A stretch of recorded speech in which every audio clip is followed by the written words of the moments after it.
পাপ করেছিলাম যে তোর মতো ছেলেকে জন্ম দিলাম? আব্বু বিশ্বাস করো, আমি কিছুই করিনি। এটা ওর সাজানো। আমাকে আর বলতে না দিয়ে ওই মুখে আমাকে আব্বু বলে ডাকবি না, এখনই চলে যা আমার সামনে থেকে। আম্মু তুমি বিশ্বাস করো, আমি এগুলো কিছুই করিনি। চুপ, ওই মুখে আমাকে মা বলবি না। কি এমন পাপ করেছিলাম যে তোর মতো ছেলে জন্ম দিলাম? বের হয়ে যা আমার সামনে থেকে, চলে যা। ওর মতো ছেলে আমার থাকলে বিষ খাইয়ে মেরে ফেলতাম। কিরে যাচ্ছিস না কেন? চলে যা এখান থেকে, আর কোনোদিনও আমার সামনে আসবি না। আচ্ছা ঠিক আছে, তবে একদিন সত্যিটা জানতে পারবে। সেদিন আমাকে হাজার ডাকলেও আমি আর আসবো না। আর মিথিলা, কাজটা তুই ঠিক করলি না, এর বিচার আল্লাহ করবে। এই বলে বাসা থেকে বের হয়ে এলাম। আপনারা হয়তো কিছুই বুঝছেন না, আসুন আপনাদের খুলে বলি। আমি সাজ্জাদ, কেয়ার বাবা মায়ের একমাত্র সন্তান। অনার্স ফাইনাল ইয়ারে পড়ি। বাবা দেশের নাম করা একজন টপ বিজনেসম্যান, তার একমাত্র ছেলে আমি। এখন চলুন আপনাদের আমার পুরো কাহিনীটা বলি। আজ বিকেল 5টায় আজকে ছিল আমার আব্বুর বন্ধুর মেয়ে মিথিলার জন্মদিন। তাই আজকে পুরো বাড়ি খুব সুন্দর করে সাজানো হয়েছে। আপনাদের তো বলাই হলো না, আমার আব্বুর বন্ধু আমাদের বাড়িতেই থাকে, তার ফ্যামিলি নিয়ে। তো সন্ধ্যার সময় আমি আমার রুমে এলাম, ফ্রেশ হতে ওয়াশরুমে গেলাম। বের হয়ে দেখি মিথিলা তোয়ালে নিয়ে দাঁড়িয়ে আছে। ওকে তোয়ালে নিয়ে দাঁড়িয়ে থাকতে দেখে একটু অবাক হলাম, কারণ এর আগেও কোনোদিন আমার রুমে আসেনি। হঠাৎ আজকে আমার রুমে আসার ব্যাপারটা ভালো লাগছে না। তাই আমি ওকে বললাম, কি ব্যাপার, তুই আমার রুমে কি করিস? মিথিলা আমার থেকে বয়সে 2 বছরের বড়, তাই তুই করে বলি, আর মিথিলা আমাকে তুমি করে বলে। না মানে তোমাকে একটা কথা বলতে এলাম। আচ্ছা বল, এখন কি বলবি? জানি না কথাটা তুমি কিভাবে নিবে। আসলে তুমি কি আমাকে বিয়ে করবে? পাগল হয়ে গেছিস নাকি? আমি তোকে নিজের বোনের মতো দেখি, তোকে কখনো আমি বিয়ে করব না। লাস্ট বার বলছি, তুই কি আমাকে বিয়ে করবি? বললাম তো না। দেখ আমি কি করি। এই বলে মিথিলা দরজা বন্ধ করে দিল। আমি খুব ভালো করে বুঝতে পারলাম ও কি করতে চায়, তাই আমি আমার বাটন ক্যামেরা চালু করে দিলাম। আমার শার্টের সাথে সবসময় এটা লাগানো থাকে। এদিকে মিথিলা দরজা বন্ধ করে দিয়ে চিৎকার করছে আর নিজের জামা ছিঁড়ছে। আমি শুধু দাঁড়িয়ে আছি, কারণ সব রেকর্ড হচ্ছে। মিথিলার চিৎকার শুনে বাসায় সবাই দরজার কাছে এসে দরজা ধাক্কাতে লাগলো। আমি দরজা খুলতে যাব, তার আগেই মিথিলা আমাকে ধাক্কা দিয়ে বিছানায় ফেলে দেয় আর আমার উপর শুয়ে শয়তানি হাসি দিয়ে ন্যাকা কান্না করতে থাকে। আমি ওকে সরানোর চেষ্টা করছি, তার আগেই সবাই দরজা ভেঙে ভেতরে ঢুকে পড়ে। তারপর তারা আমাকে ভুল বুঝে। তারপর বাকিটা তো উপরেই লিখলাম। এই ছিল আমার ঘটনা। তো আমি চলে এলাম ওই বাড়ি থেকে। এখন কোথায় যাব কিছুই বুঝতেছি না। বাসা থেকে বের হওয়ার সময় শুধু মোবাইল ও ল্যাপটপ আর আমার এটিএম কার্ডটা নিয়ে এসেছি। এই এটিএম কার্ডে যত টাকা আছে তা দিয়ে আমার সারা জীবন চলে যাবে। এটা আমার পার্সোনাল কার্ড। এই কার্ডের কথা আমি ছাড়া কেউ জানে না। এখন কোথায় যাব কিছুই বুঝতেছি না। আর আব্বু আম্মু আমাকে অবিশ্বাস করলো। আমি ফোনটা পকেট থেকে বের করে ভিডিওটা আব্বু আম্মুর মোবাইলে পাঠিয়ে দিলাম। তারপর হাঁটা শুরু করলাম। কোথায় যাব কিছু বুঝতেছি না। মোবাইলটা বের হয়ে দেখি রাত 10:30 বাজে। তো আমি এটিএম বুথে গেলাম, কার্ড থেকে 20,000 টাকা তুললাম আর ল্যাপটপ যত্নে রেখে দিলাম। আপনি আবার ভাববেন যে টাকা আমার কার্ডে আছে, এটা আমার আব্বুর টাকা। না, এটা আমার ফ্রিল্যান্সিং থেকে ইনকাম করা টাকা। আর ল্যাপটপটা এই জন্যই নিয়ে এসেছি। রাত অনেক হলো, তাই একটা রেস্টুরেন্টে ঢুকে খাবার খেয়ে বের হয়ে বাস স্ট্যান্ডে চলে এসে একটা চেয়ারে বসে পড়লাম। কোথায় যাব এটাই ভাবতে লাগলাম। তখন আমার মনে পড়লো ঢাকায় আমি একটা ফ্ল্যাট কিনেছি আমার ফ্রিল্যান্সিংয়ের টাকা দিয়ে। এটার ব্যাপারে কেউ জানে না। আমার আরও অনেক কিছু আছে যেটা সম্পর্কে আমি ছাড়া কেউ জানে না। তো আমি ঢাকার একটা বাসের টিকিট কাটলাম। তারপর বাসে গিয়ে নিচের সিটে বসলাম। জীবনে প্রথম আমি বাসে উঠলাম। সব আমার ভাগ্য। আমার পাশের সিটটা এখনও খালিই আছে। বাস ছাড়তে এখনও 30 মিনিট বাকি আছে। তাই ভাবলাম কিছু খাবার কিনে আনি। তাই বাস থেকে নেমে কিছু খাবার ও পানি কিনে নিয়ে আসলাম। তারপর বাসে উঠে নিজের সিটে বসে পড়লাম। আমার পাশের সিটে একটা মেয়ে বসেছে। দেখতে মাশাআল্লাহ, হ্যাঁ, যে কেউ ক্রাশ খাবে। তবে আমার আবার ওইসবের দিকে আগ্রহ নেই। তারপর বাসটা আস্তে আস্তে চলতে শুরু করলো। আমি বাইরের দৃশ্য তাকিয়ে দেখতে লাগলাম। নিজের চিরচেনা শহরটাকে ছেড়ে রওনা দিলাম অচেনা এক জায়গায়, যেখানে কেউ আমাকে চিনবে না। কাল থেকে নেমে পড়তে হবে নিজের জীবন যুদ্ধে। এসব ভাবতে লাগলাম। তখন আমার ফোনের কথা মনে পড়লো। আমি ফোনটা পকেট থেকে বের করলাম। তারপর ফোন থেকে সিম কার্ড খুলে ভেঙে বাইরে ফেলে দিলাম। আজকে থেকে আমার আব্বু আম্মু কেউ নেই। যারা আমাকে বিশ্বাস করে না তাদের সাথে আমি কোনো যোগাযোগ রাখতে চাই না। পরে ফোনটা পকেটে ঢুকালাম। আমি আমার পাশের সিটে তাকিয়ে দেখি মেয়েটি আমার দিকে তাকিয়ে আছে। আমি সেদিকে কোনো খেয়াল না করে বাইরে তাকিয়ে রইলাম। কিছুক্ষণ পর মেয়েটি আমাকে বলল, আপনার কি মন খারাপ? কেন বলুন তো? না, আপনাকে দেখে মনে হলো আপনার মন খারাপ। না, তেমন কিছু না। ও আচ্ছা, আপনার নাম কি? আমার নাম সাজ্জাদ। আপনার নাম কি? আমার নাম মায়া, অনার্স ফাইনাল ইয়ারে পড়ি। আপনি কিসে পড়েন? আমিও অনার্স ফাইনাল ইয়ারেই পড়ি। ও তাহলে তো ভালোই। আচ্ছা, আমরা কি ফ্রেন্ড হতে পারি? ঠিক আছে। তাহলে কিন্তু তুমি করে বলতে হবে। ঠিক আছে, তবে আপনাকেও তুমি করে বলতে হবে। আমি তো তুমি করেই বলছি, কিন্তু তুমি তো আমাকে আপনি আপনি করে বলছো। আচ্ছা ঠিক আছে। ওকে, তা তুমি ঢাকায় কি কারণে যাচ্ছ? যাচ্ছে কি আর সাথে অনেক লম্বা এক কাহিনী। থাক, বাদ দাও। আমাকে বলতে পারো, সমস্যা নেই। না থাক। প্লিজ বলো না, কি হয়েছে? মায়ার অনেক জোরাজুরিতে আমি বললাম, আচ্ছা তাহলে শুনো। সব ঘটনা খুলে বললাম। আমার পুরো ঘটনা শুনে মায়া আমাকে বলতে লাগলো, তোমার জীবনে এত কষ্ট আমি ভাবতে পারিনি মিথিলা এত খারাপ একটা কাজ করবে। থাক, এসব বাদ দাও। ওদের নিয়ে আমি ভাবতে চাই না। ঠিক আছে, তবে এখন থাকবে কোথায়? আমার একটা ফ্ল্যাট আছে, সেটার ব্যাপারে আমি ছাড়া কেউ জানে না, তাই আমি আজ থেকে সেখানেই থাকবো। ও, কিন্তু তুমি চলবে কিভাবে? এই যে কার্ড আর ল্যাপটপ, এই কার্ডে যা আছে তা দিয়ে সারা জীবন চলে যাবে। তাছাড়া আমি ফ্রিল্যান্সিং থেকে ইনকাম করে চলি, আমার বাবার টাকা ব্যবহার করি না। ও ঠিক আছে। তারপর আর কেউ কোনো কথা বললাম না। বসে থাকতে থাকতে কখন যে ঘুমিয়ে গেছি জানি না। যখন ঘুম ভাঙলো তখন আমি দেখলাম আমি মায়ের কাঁধে মাথা দিয়ে ঘুমিয়ে আছি ও মায়া আমাকে জড়িয়ে ধরে আছে। এটা দেখার সাথে সাথে লাফ দিয়ে উঠে পড়লাম এবং ঠিক করে বসে মাকে বললাম, সরি, ঘুমের ঘোরে কখন তোমার কাঁধে মাথা চলে গেছে জানি না। না না, ঠিক আছে, সমস্যা নেই। তারপর বাস আমার গন্তব্যে এসে থামলো।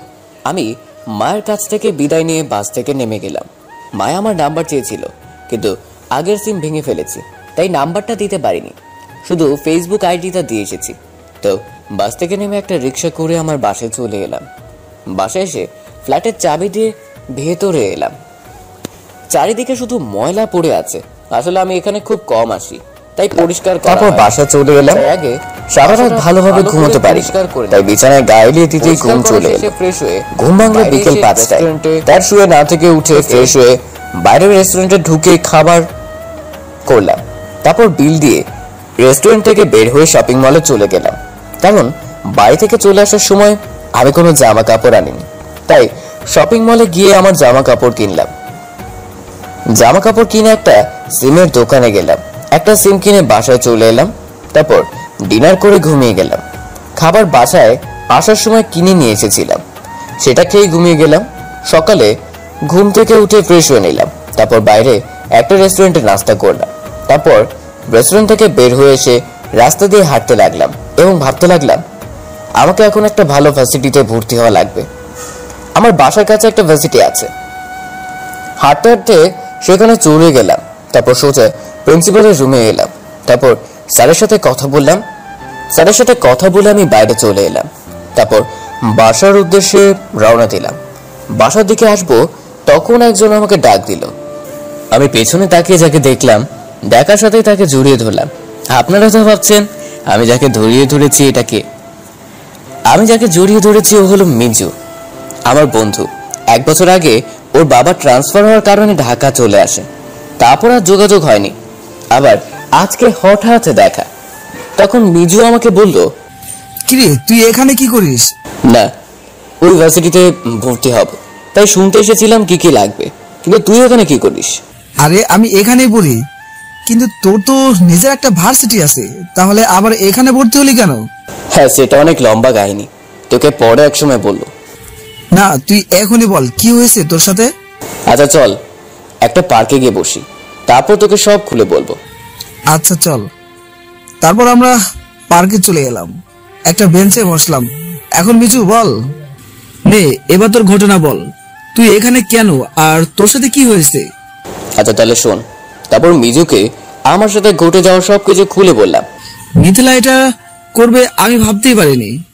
আর এইসব বাদ দে, আমি এখন একা চলা শিখে গেছি, কাউকে লাগবে না আমার। সেটাই তো বুঝলাম, কিন্তু তুই এখানে আসছিস কোথায়? এই জায়গায় এটা আমার নিজের ফ্ল্যাট, দরকার হলে চলে আসবি। ওকে ঠিক আছে। ওকে তাহলে থাক, আমি চলে যাই। আরে তোর এত তাড়া কিসের? আর বলিস না, আবার আগের ভার্সিটিতে যেতে হবে টিচিংয়ে আসতে। তা কখন যাবি? এই তো কালকে সকালে বের হব। ও, তো এখন চল আমাদের বাসায় যাই। না রে, আজকে পারবো না, অন্য একদিন যাব, আজকে অনেক কাজ আছে। ও, তাহলে তোর নাম্বারটা দে তো। 01204। আচ্ছা, কল করলে বাইরে আসিস। ঠিক আছে, বাই। বাই। তারপর আমি ওখান থেকে বাসায় চলে এলাম। আসার সময় অবশ্য খাবার কিনে নিয়ে এসেছি, তাই আর বাইরে যাওয়া লাগবে না। রুমে এসে ফ্রেশ হতে গেলাম, ফ্রেশ হয়ে নিচে চলে এলাম খাবার টেবিলে লাঞ্চ করতে। খাবারটা শেষ করে আমি আবার রুমে চলে এলাম, তারপর ঘুমিয়ে গেলাম। বিকেলে ঘুম ভাঙলো, ঘুম থেকে উঠে ফ্রেশ হলাম, তারপর ল্যাপটপ নিয়ে চলে এলাম ছাদে। ল্যাপটপে গান শুনতে শুনতে একটা অনলাইন বাসের টিকিট কাটলাম, কারণ কালকে আবার আমাকে আগের ভার্সিটিতে যেতে হবে টিসি আনতে। টিকিট কেটে আমি কাজ করতে লাগলাম। 1 ঘন্টার মতো ছাদে থেকে নিচে চলে এলাম, তারপর বাইরে এসে হাঁটতে লাগলাম। এখানে আসা পর্যন্ত একবারও পুরো শহরটা ঘুরে দেখিনি, তাই আজকে এখন দেখব। তো হাঁটতে হাঁটতে বাসার পাশে একটা পার্ক আছে, সেখানে গিয়ে একটা বেঞ্চে বসলাম। আশেপাশে তাকিয়ে দেখি সব জোড়ায় জোড়ায় বসে আছে, আমি আর ওগুলো দেখলাম না।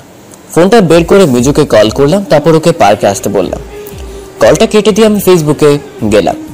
অনেকদিন ধরে গল্প দেই না, তাই অনেকে মেসেজ করেছে, আমি গল্প পোস্ট করে দিয়ে নিউজপিটে ঘোরাঘুরি করতে লাগলাম। কিছুক্ষণ পর মিজু এলো এবং আমার পাশে বসে বলল, কিসের জরুরি এত তলব? কিসের আবার হবে, একা একা থাকতে ভালো লাগে না, তাই তোকে কল করলাম।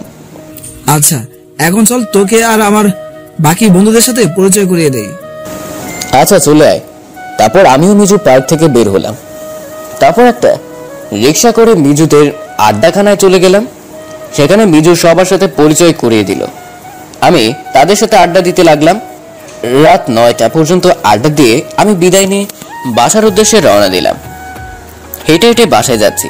কিছুক্ষণ হাঁটার পর একটা রাস্তায় এলাম।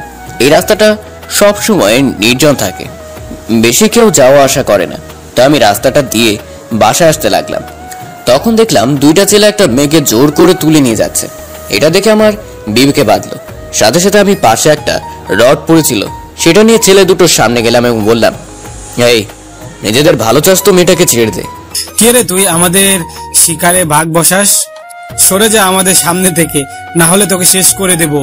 এটা শোনার পর আমি আর 1 সেকেন্ড দেরি না করে হাটের রডটা দিয়ে ওদের মারতে লাগলাম। মারতে মারতে ওদের আধমরা করে ফেললাম। তারপর ওরা ভয়ে উঠে দৌড়ে পালালো। আমি মেয়েটার মুখের উপর থেকে কাপড়টা সরালো। তারপর যাকে দেখলাম তাকে দেখে আমি রীতিমতো শক খেলাম। ও এই জায়গায় কি করছে? মেয়েটি আর কেউ না, মিথিলা। মিথিলাও আমাকে দেখে অবাক হয়ে গেছে। তখন আমি বললাম, আপনি এখানে কি করেন? মিথিলা আমার মুখে আপনি নাম শুনে বেশ অবাক হলো, বলল, আপনি কাকে বলছো তুমি? আর তুমি আমার সাথে বাড়িতে ফিরে চলো। হ্যাঁ সরি, আমি আর সেখানে যাব না। আর আপনি এখানে কি করেন? আমি এখানে আমার এক বান্ধবীর বাড়ি এসেছি। চলুন আপনাকে এগিয়ে দিয়ে আসি। ঠিক আছে চলো, আর প্লিজ তুমি আমার সাথে বাড়িতে ফিরে চলো, আমি সবাইকে সব সত্যি বলে দেব। সেটা আপনাকে ভাবতে হবে না, আগে আপনার বান্ধবীর ঠিকানা বলুন। মিথিলা ঠিকানা বলল। আমি ওকে ওর বান্ধবীর বাড়িতে পৌঁছে দিয়ে আমি নিজে বাসে চলে এলাম। তারপর ডিনার করে ঘুমিয়ে গেলাম। ভোর 6টায় ঘুম থেকে উঠে ফ্রেশ হয়ে নাস্তা করে চলে এলাম বাস কাউন্টারে। বাসে উঠে বসলাম। বাসটা আস্তে আস্তে চলতে শুরু করলো। দুপুর 12টার দিকে আমি আগের এই শহরটায় এসে গেলাম। বাস থেকে নেমে একটা রিক্সা করে ভার্সিটির দিকে গেলাম। ভার্সিটির ভেতরে ঢোকার আগে আমি মাস্ক পরে নিলাম, যাতে কেউ আমাকে চিনতে না পারে। ভার্সিটির সামনে এসে রিক্সা থেকে নেমে ভাড়া দিয়ে ভেতরে চলে এলাম। আমি আশেপাশে তাকালাম না, সোজা প্রিন্সিপাল স্যারের রুমের দিকে গেলাম। স্যারের রুমের দিকে যাওয়ার সময় খেয়াল করলাম মিথিলা ওর বান্ধবীদের সাথে আড্ডা দিচ্ছে। আমি ওকে দেখে একটু অবাক হলাম, কারণ কালকে রাতে ওকে আমি ওর বান্ধবীর বাসায় দিয়ে এসেছি। তাহলে ও এখানে কেন, কখন এলো? হয়তো সকালে সেটা নিয়ে আমি আর ভাবলাম না। স্যারের রুমে চলে গেলাম। স্যারের কাছে থেকে টিসি নিয়ে বের হয়ে এলাম। স্যার আমাকে টিসি দিতে চায়নি, অনেক কষ্টে টিসি নিয়ে বের হলাম। তারপর ভার্সিটি থেকে বের হব, তখন দেখলাম মিথিলা আমার দিকে আসছে। হয়তো আমাকে দেখে ফেলেছে, তাই আমি তাড়াতাড়ি ভার্সিটি থেকে বের হয়ে এলাম। তারপর আবার বাস স্ট্যান্ডে চলে এলাম। এবার ঢাকা যাওয়ার একটা টিকিট কাটলাম। তারপর বাসে উঠে পড়লাম। কিছুক্ষণ পর বাস চলতে শুরু করলো। আমি আবার বিদায় দিলাম আমার শহরটাকে। ঢাকায় আস্তে আস্তে রাত হয়ে গেল। তো বাস থেকে নেমে একটা রেস্টুরেন্টে ঢুকে খাবার খেয়ে নিলাম। তারপর বাসায় চলে এলাম। বাসায় এসে ফ্রেশ হয়ে ঘুমিয়ে গেলাম। সকালে ঘুম থেকে উঠে ফ্রেশ হয়ে চলে গেলাম ভার্সিটিতে। ভার্সিটিতে ভর্তি হয়ে সব কাজ শেষ করে সোজা মার্কেটে চলে এলাম। আজকে আর ক্লাস করব না। মার্কেটে গিয়ে আমার প্রয়োজনীয় বই খাতা কিনলাম। তারপর বাসায় চলে এলাম। তারপর লাঞ্চ করে ঘুমিয়ে গেলাম। বিকেলে ঘুম থেকে উঠে ল্যাপটপে কাজ করতে লাগলাম, কারণ একটা অনেক বড় ডিল পেয়েছি। রাত 12টায় কাজ শেষ হলো, ডিনার না করে ঘুমিয়ে গেলাম। সকালবেলা আজ থেকে শুরু আমার নতুন জীবন। বাকি জীবনটা একা কাটাবো সিদ্ধান্ত নিয়েছি আমি। ঘুম থেকে উঠে ফ্রেশ হতে গেলাম। ফ্রেশ হয়ে এসে ব্যাগটা কাঁধে নিয়ে বের হলাম ভার্সিটির উদ্দেশ্যে। ভার্সিটি যাওয়ার পথে একটা রেস্টুরেন্ট থেকে সকালে নাস্তা করে নিলাম। তারপর ভার্সিটি চলে এলাম। আমার বাসার পাশেই ভার্সিটি, তাই পায়ে হেঁটেই এলাম। ভার্সিটির ভেতরে প্রবেশ করলাম। অনেক বড় একটা ভার্সিটি। আমি আর আশেপাশে না থেকে সোজা হেঁটে ভেতরে গেলাম। একটু সামনে যেতেই দেখলাম মিজু দাঁড়িয়ে আছে। আমি ওর কাছে চলে গেলাম এবং বললাম, কিরে তুই আবার কখন এলি এখানে? এই তো কিছুক্ষণ আগে। তুই কখন এলি? আর ভর্তি হয়েছিস? আমি কালকে ভর্তি হয়েছি আর আজকে ক্লাস করব। আচ্ছা চল, তোকে আমার বাকি বন্ধুদের সাথে পরিচয় করিয়ে দেই। ঠিক আছে চল।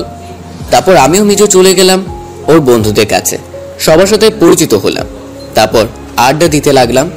অল্প কিছু সময়ের ভেতর আমাদের আড্ডা জমে উঠলো। ওরা সবাই মিশুক, তাই বেশ ভালো বন্ধুত্ব হয়ে গেল। আড্ডা দিতে দিতে ক্লাসের টাইম হয়ে গেল, তাই ক্লাসে চলে গেলাম। ক্লাসে গিয়ে পড়লাম আর এক বিপদে, কারণ ক্লাসের সব মেয়ে আমার দিকে তাকিয়ে আছে। আমার দিকে কেউ তাকিয়ে থাকলে আবার আমার বিরক্ত লাগে, তাই আমি কিছু না বলে একটা বেঞ্চে চুপচাপ বসে পড়লাম। মিজু আমার পাশে বসলো। কিছুক্ষণ পর স্যার ক্লাসে ঢুকলো। ক্লাসে ঢুকে স্যার আমার দিকে একবার তাকালো, তারপর আমাকে বলল, এই ছেলে তুমি দাঁড়াও। আমি দাঁড়িয়ে গেলাম। তখন স্যার আমাকে বলল, তোমার নাম কি আর তুমি এই ক্লাসে কি করছো? আমার নাম সাজ্জাদ, আর আমি এখানে অ্যাডমিশন নিয়ে নতুন ভর্তি হয়েছি। ও আচ্ছা, তুমি সেই ছেলে যার কথা স্যার আমাকে বলেছিল? আচ্ছা বসে পড়ো। আমি বসে পড়লাম। তারপর স্যার ক্লাস নিতে শুরু করলো। একে একে সব স্যার ক্লাস নিল। ক্লাস করে আমি বের হয়ে এলাম। আমি মিজু ক্যাম্পাসের ভেতর দিয়ে হাঁটছি। তখন আমার নাম ধরে পেছন থেকে কে যেন ডাক দিল। আমি পেছনে তাকিয়ে দেখি একটা মেয়ে আমাকে ডাকছে। মেয়েটাকে আমার কেমন যেন চেনা চেনা মনে হচ্ছে। ভালো করে দেখলাম, আরে এটা তো মায়া। ও এখানে কি করে এলো? এসব ভাবতে ভাবতে মায়া আমার সামনে এসে দাঁড়ালো এবং বলতে লাগলো, তুমি এখানে ভর্তি হয়েছো নাকি? কিন্তু তুমি এখানে কি করো? আমিও এখানে পড়ি, দুজনে তো একসাথে ক্লাস করলাম। সরি, আমি খেয়াল করিনি। খেয়াল করবো কি করে? তুমি তো কোনো মেয়ের দিকে তাকাও না, তাকালে তো দেখবে। মায়া, তুমি ওকে আগে থেকে চেনো নাকি? হ্যাঁ, আমরা একসাথে বাসে করে এসেছি, সেখানে পরিচয়। আচ্ছা, তোরা কথা বল, আমি যাই। দাঁড়া, আমিও যাব তোর সাথে। আর মায়া, তোমার সাথে কালকে কথা হবে। আরে তোমার নাম্বারটা দাও তো। আচ্ছা নাও, 0189095 আচ্ছা, রাতে কথা বলবো। ওকে বলে ওখান থেকে চলে এলাম। তারপর আমিও মিজু হাঁটতে হাঁটতে বাসায় চলে এলাম। রাতে ল্যাপটপে কাজ করছি, তখন একটা অচেনা নাম্বার থেকে কল এলো। আমি সাধারণত অচেনা নাম্বারে কল ধরি না। 3বার কল দেওয়ার পর কলটা রিসিভ করলাম, সালাম দিলাম। সালামের জবাব দি। কুত্তা, তোকে কখন থেকে ফোন দেই, রিসিভ করছিস না কেন? হেই, আপনি কে? আর কল দিয়ে তুই তো করে করছেন? তুই আমার ফোন ধরলি না কেন? আচ্ছা বলো, কি বলবে? আমি অচেনা নাম্বারে কল রিসিভ করি না, আর তোমার নাম্বার সেভ করা নেই। ও, ডিনার করছো? কিছুক্ষণ আগে করলাম। তুমি? আমি এই মাত্র করলাম। কি করতেছো তুমি? কাজ করতেছি। তুমি কি করতেছো? আমি একজনের কথা ভাবতেছি। কার কথা ভাবতেছো? সেটা বলা যাবে না। আচ্ছা, তোমার কি কোনো গার্লফ্রেন্ড আছে? আসলে আমার মতো ছেলের আবার গার্লফ্রেন্ড? সত্যি তোমার কোনো গার্লফ্রেন্ড নেই? না, নেই। তবে এবার ভাবছি এবার একটা গার্লফ্রেন্ড বানিয়ে নিব। কি বললি তুই? যদি কোনো মেয়ের দিকে তোকে তাকাতে দেখি তাহলে তোর খবর আছে। আচ্ছা ঠিক আছে, তাকাবো না। তবে আমাকে একটা কথা বলো, তুমি কখনো তুই বলো আবার কখনো তুমি? আমি রেগে গেলে তুই বলে ডাকি, আর শান্ত থাকলে তুমি করে বলি। ও, এখন বুঝলাম। আচ্ছা, কালকে ভার্সিটিতে দেখা হচ্ছে, কেমন? ওকে বলে ফোনটা কেটে দিয়ে কাজ করে ঘুমিয়ে গেলাম। পরের দিন সকালে ঘুম থেকে উঠে ফ্রেশ হয়ে নাস্তা করে বের হলাম ভার্সিটির দিকে। ভার্সিটিতে গিয়ে দেখি মিজু বসে আছে। আমি ওর পাশে বসলাম, তখন মিজু বলল, তুই মায়েকে চিনিস নাকি? কেন? মায়ের থেকে সাবধানে থাকবি, ওর বাবা কিন্তু ডিসি। বলছিস কি? ঠিক বলছিস। আচ্ছা ক্লাসে চল, ক্লাস শুরু হবে এখন। আমিও মিজু ক্লাসে চলে গেলাম। ক্লাসে গিয়ে বসলাম, তখন মায়া ক্লাসে প্রবেশ করলো। সোজা ওর বান্ধবীদের কাছে গেল। আমাকে হয়তো খেয়াল করেনি। তার কিছুক্ষণ পর স্যার ক্লাসে এলো, এসে ক্লাস করাতে লাগলো। একে একে সব স্যার ক্লাস করে চলে গেল। ক্লাসে এসে কতগুলো মেয়ে এলো আমার সাথে কথা বলতে। আমিও তাদের সাথে হেসে হেসে কথা বলছি। হঠাৎ কোত্থেকে যেন মায়া এসে মেয়েগুলোকে চলে যেতে বলল এবং আমার হাত টানতে টানতে বাইরে নিয়ে এলো এবং বলতে লাগলো, এই তোকে কালকে বলছি না কোনো মেয়ের সাথে কথা বলবি না? কথা বললে তোমার সমস্যা কোথায়? অনেক সমস্যা, আর যেন কথা বলতে না দেখি। মেয়েদের সাথে কথা বললে ছেলে ঠুকাইয়ে দিব। আচ্ছা বলবো না। এখন চলো আমার সাথে। কেন? তোমার সাথে আবার কোথায় যাব? আগে চলো, তারপর দেখতে পাবে। আমি যেতে না চাইলে আমাকে জোর করে নিয়ে গেল। ওর সাথে রিক্সায় বসলাম। আগে কখনো মেয়েদের সাথে রিক্সায় উঠিনি, আজকেই প্রথম। তাই আমার কেমন যেন আনইজি ফিল হচ্ছে। আমি মাঝখানে অনেক জায়গা বাদ রেখে বসেছি। সেটা দেখে মায়া আমাকে বলল, কি ব্যাপার, তুমি এত সরে বসছো কেন? পড়ে যাবে তো। না আমি ঠিক আছি। চুপ, আমার কাছে এসে বসো। না আমি ঠিক আছি তো। আমার কাছে এসে বসলে তোমার অসুবিধা কোথায়? আমিও কিছু বললাম না। কিছুক্ষণ পর রিক্সা একটা শপিং মলের সামনে এসে দাঁড়ালো। আমি রিক্সা থেকে নেমে বললাম, এখানে কিসের জন্য এসেছো? কাজ আছে, ভেতরে চলো। আমি আর কিছু বললাম না, ওর সাথে ভেতরে চলে গেলাম। মায়া প্রথমে ছেলেদের দোকানে গেল, তারপর আমার মাপের কিছু জামা কাপড় কিনলো। তখন আমি বললাম, তুমি আমার মাপের জামা কাপড় নিচ্ছ কেন? চুপচাপ দাঁড়িয়ে থাকো, কোনো কথা বলবে না। আমিও চুপচাপ দাঁড়িয়ে থাকলাম। মায়া ছেলেদের জিনিস কেনার পর মেয়েদের দোকানে গেল, তারপর আমার সামনে কিছু শাড়ি দেখিয়ে বলল, এর ভেতর থেকে একটা শাড়ি পছন্দ করে দাও তো। আমার পছন্দে তুমি নিবে? হ্যাঁ, না হলে কি আমি তোমাকে নিয়ে আসতাম? আমি ওকে একটা কালো শাড়ি পছন্দ করে দিলাম। তারপর বিল দিয়ে বের হয়ে এলাম। বাইরে এসে দুজনে রিক্সায় উঠলাম। তারপর মায়াকে ওর বাসার সামনে নামিয়ে দিয়ে চলে আসতে যাব, তখন মায়া আমার হাতে শপিং এর ব্যাগগুলো দিয়ে বলল, এগুলো নিয়ে যাও। আমি ব্যাগটা খুলে দেখি যে শার্ট প্যান্ট কিনেছিল সেগুলো। আমার এসব লাগবে না, তুমি নিয়ে যাও। আমি এত জানি না, তুমি এগুলো এখনই নিয়ে যাও। এই বলে মায়া বাসার ভেতরে চলে গেল। আমি ওকে অনেক ডাকলাম, শুনলো না। আমি আর ওখানে থাকলাম না, বাসায় চলে এলাম। তারপর ফুড পান্ডায় বিরিয়ানি অর্ডার করলাম। তারপর ফ্রেশ হতে গেলাম, ফ্রেশ হয়ে বের হলাম। তারপর কিছুক্ষণ পর খাবার চলে এলো। আমি খাবারটাকে ঘুমিয়ে গেলাম। বিকেলে ঘুম থেকে উঠলাম, তারপর ফ্রেশ হয়ে ছাদে গেলাম। ভাবতেছি এবার বাসা ভাড়া দিব, কারণ ফ্ল্যাট 6 তলা আর আমি থাকি 3 তলায়। তাছাড়া পুরো বাড়ি ফাঁকা। যেভাবে সেই কাজ, বাসা ভাড়ার পোস্টার টানিয়ে দিলাম। 2 দিনের ভেতর অনেক লোক ভাড়া নিল। একদিন বিকালে ছাদে দাঁড়িয়েছিলাম, তখন একজন ফোন করলো, বলল তারা বাসা ভাড়া নেবে। তারা নাকি বাসা দেখতে চায়। তো তারা এসে বাসা দেখে গেল। তারা ফ্যামিলি থাকবে এখানে এবং কালকে উঠবে। আমি তাদের সব বুঝিয়ে দিলাম, তারা চলে গেল। রাতে আমাকে মায়া কল করলো। আমি কল রিসিভ করলাম, তখন মায়া বলল, 2 দিন ধরে ভার্সিটি আসো না, কি হয়েছে তোমার? আসলে আমি 2 দিন ধরে ভার্সিটি যাই না, কারণ কাজের অনেক চাপ। তাই কাজের অনেক চাপ, তাই যাই না। কালকে যাবে কি? না, কালকেও যাব না। আচ্ছা শোনো, কালকে তোমার জন্য সারপ্রাইজ আছে। আমার জন্য আবার কি সারপ্রাইজ? সেটা কালকেই দেখে নিও। আচ্ছা এখন রাখি, বলে কেটে দিল। জানি না আবার কি সারপ্রাইজ দিবে। যাকে এসব নিয়ে চিন্তা করে লাভ নেই। আজকে রাতে কেন যেন খাবার খেতে ইচ্ছে করছে না, তাই আর কিছু খেলাম না। তারপর ঘুমিয়ে গেলাম। সকালে ঘুম ভাঙলো কলিং বেলের আওয়াজে। আমি উঠে ভাবতে লাগলাম, এমন কেউ তো নেই যে আমার বাসায় আসবে। দেখি কে এসেছে। এসব ভাবতে ভাবতে দরজা খুলে দিলাম। আর দরজার কাছে যে দাঁড়িয়ে আছে তাকে দেখে আমি শক খেলাম, কারণ ওখানে মায়া দাঁড়িয়ে আছে। ও এখানে কি করে? আর একজন ব্যাচেলরের বাসায় এসেছে, লোকে কি বলবে এসব ভাবছি। তখন মায়া বলল, এত কি ভাবছো? তুমি এখানে কেন? আর আমার বাসার ঠিকানা পেলে কোথায়? আমি নিচতলায় ভাড়া এসেছি, আর তোমার বাসার ঠিকানা নিজের কাছ থেকে নিয়েছি। নিচতলায় ভাড়া এসেছো মানে? বুঝলাম না। কালকে যে লোক বাসা ভাড়া নিল সেটা আমার ভাইয়া, আর আমি এইখানে বাসা নেওয়ার জন্যই বলেছি। তুমি আবার কেন বলছো? আচ্ছা, এটা কারণ সেটা বলবো না। আমাকে কি ভেতরে যেতে দিবে নাকি বাইরে দাঁড় করিয়ে রাখবে?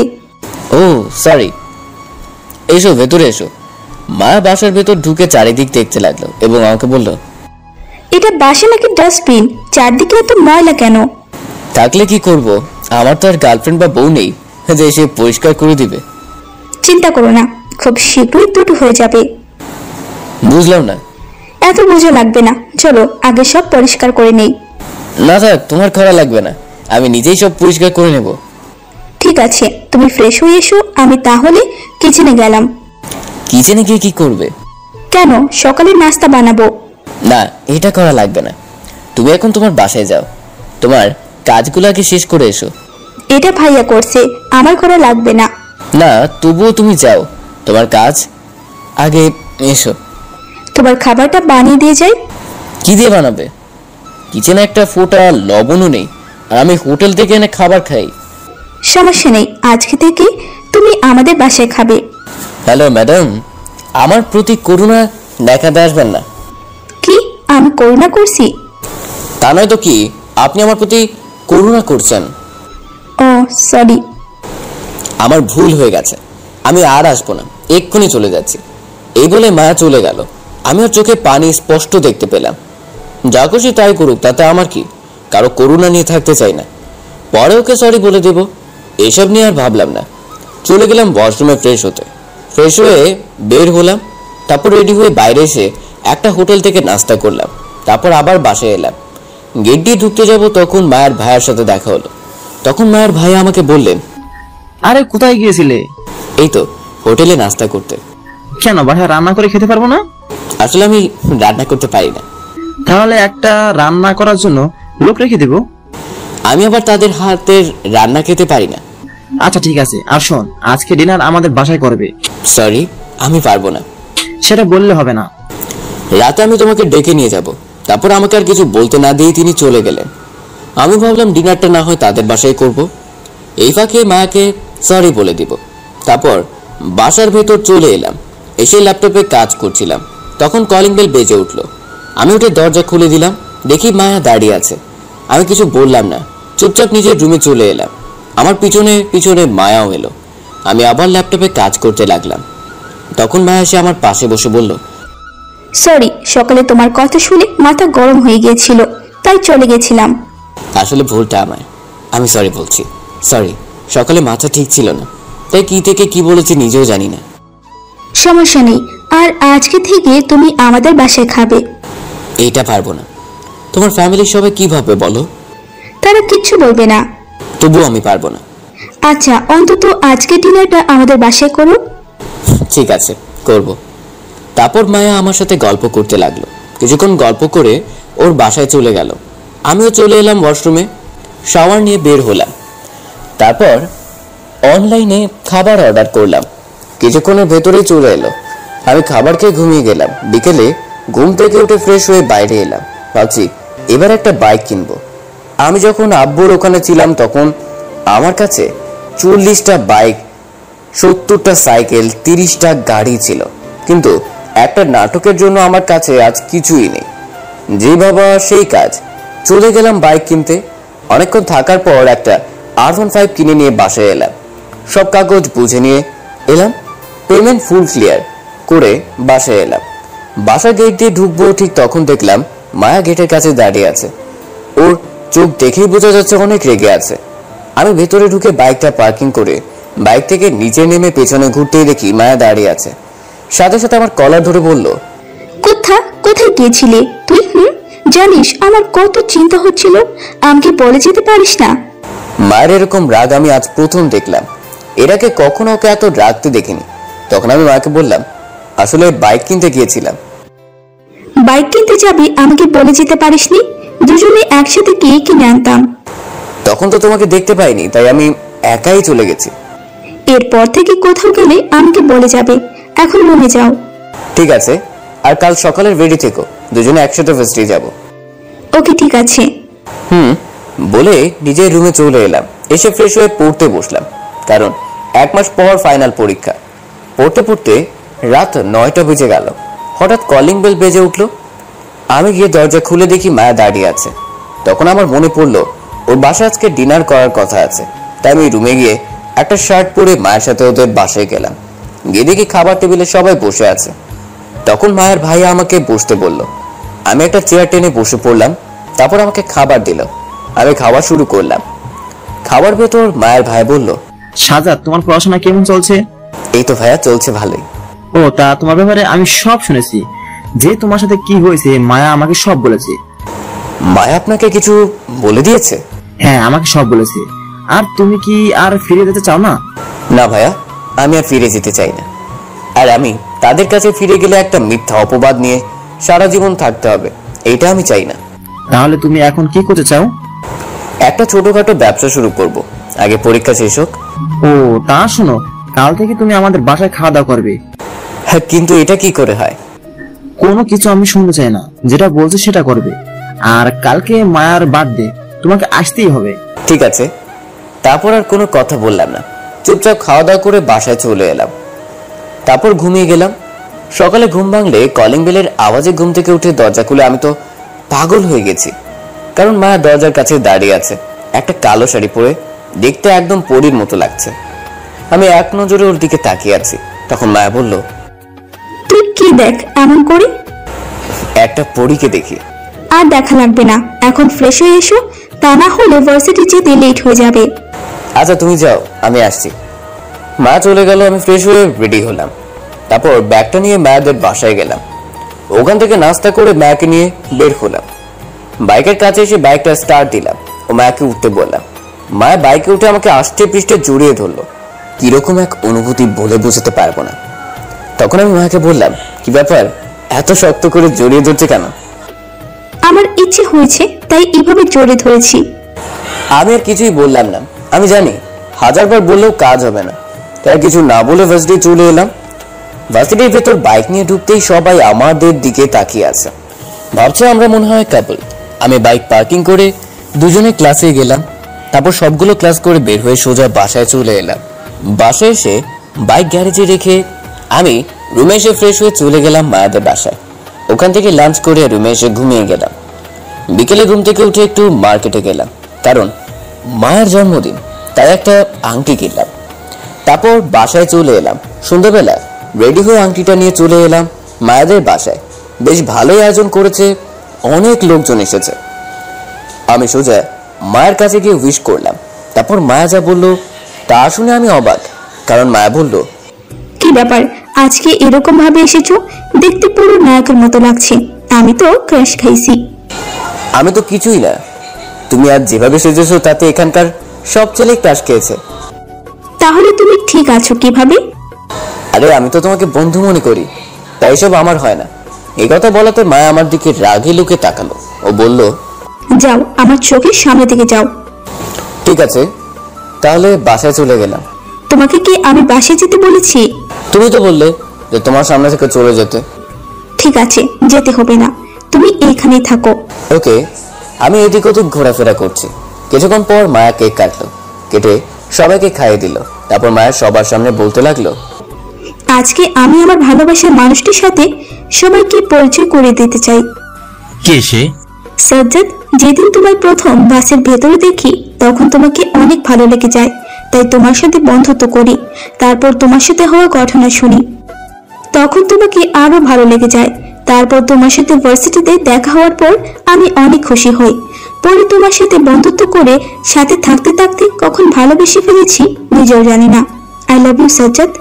পার্টিতে উপস্থিত সবাই আমাদেরকে তাকিয়ে আছে, আমার উত্তর কি হবে, তাই আমি বললাম, সেটা সম্ভব না মায়া, আমি এটা পারবো না।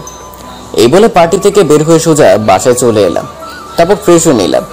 তখন কলিং বেল বেজে উঠলো। আমি গিয়ে খুলে দেখি মায়ের ভাই দাঁড়িয়ে আছে। তখন আমি বললাম, আরে ভাইয়া, ভেতরে আসেন। আমি ভেতরে যাব না, আমার বোন তোমাকে অনেক ভালোবাসে, প্লিজ তুমি ওকে ফ্রি দিও না। এটা কি করে হয়? আমার কাছে ওকে রাখার মতো কিছুই নেই। সেটা নিয়ে তোমাকে ভাবতে হবে না, তাড়াতাড়ি চলো, মায়া পাগলামি শুরু করে দিয়েছে। আচ্ছা চলুন। আমিও মায়ের ভাই মায়াদের বাসায় এলাম। আপনারা ভাবছেন আমি ওকে ভালোবাসি কিনা? আসলে আমিও ওকে অনেক ভালোবাসি, কিন্তু বলতে পারিনি, কারণ ওকে আমার কাছে রাখবো কোথায় সেটা ভেবে। মায়েদের বাসায় এসে দেখি সবকিছু ভাঙা। আমাকে দেখে মায়ের আম্মু দৌড়ে এসে বলল,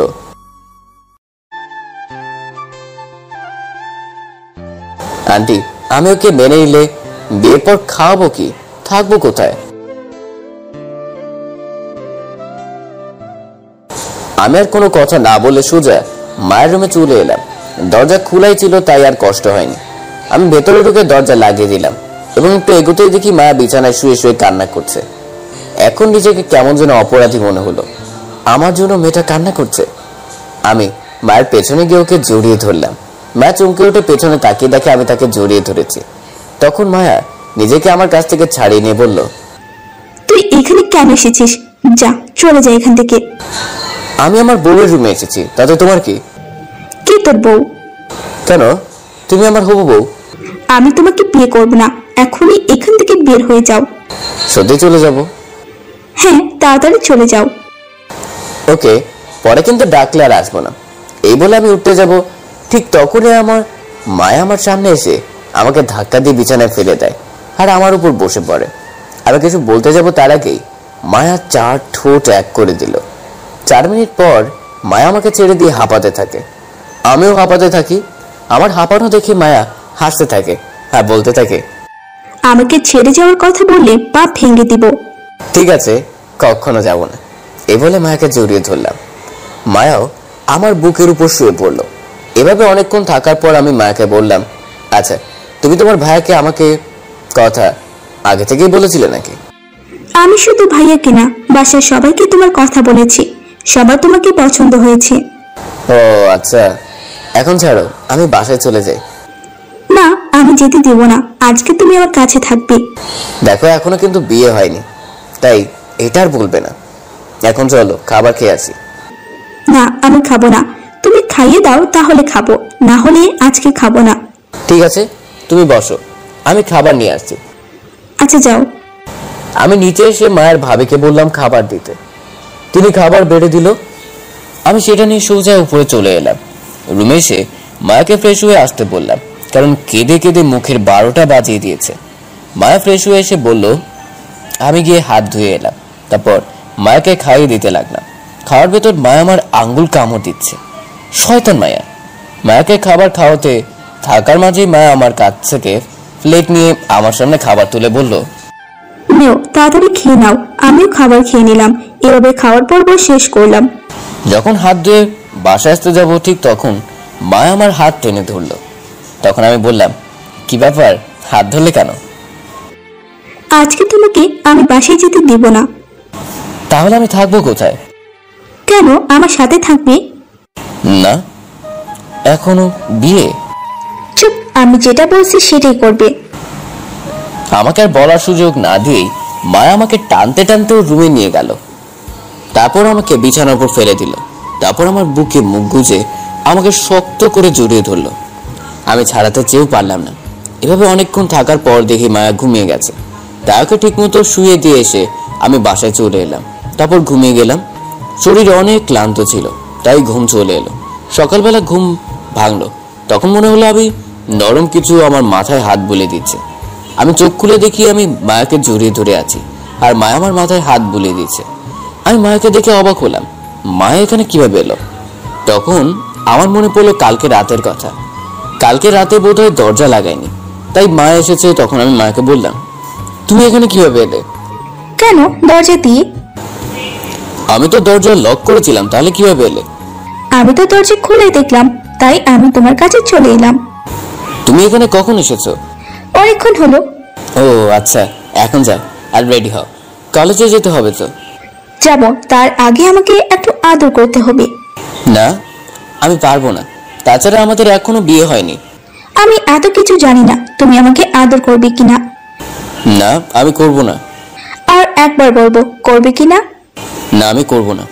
এটা বলার সাথে সাথে মা আমাকে ধাক্কা দিয়ে বিছানায় ফেলে দিয়ে 4 ঠোঁট এক করে দিল। আমি অনেকবার ছাড়ানোর চেষ্টা করলাম, কিন্তু যতবার ছাড়ানোর চেষ্টা করেছি ততবার আরো জোরে চেপে ধরেছে।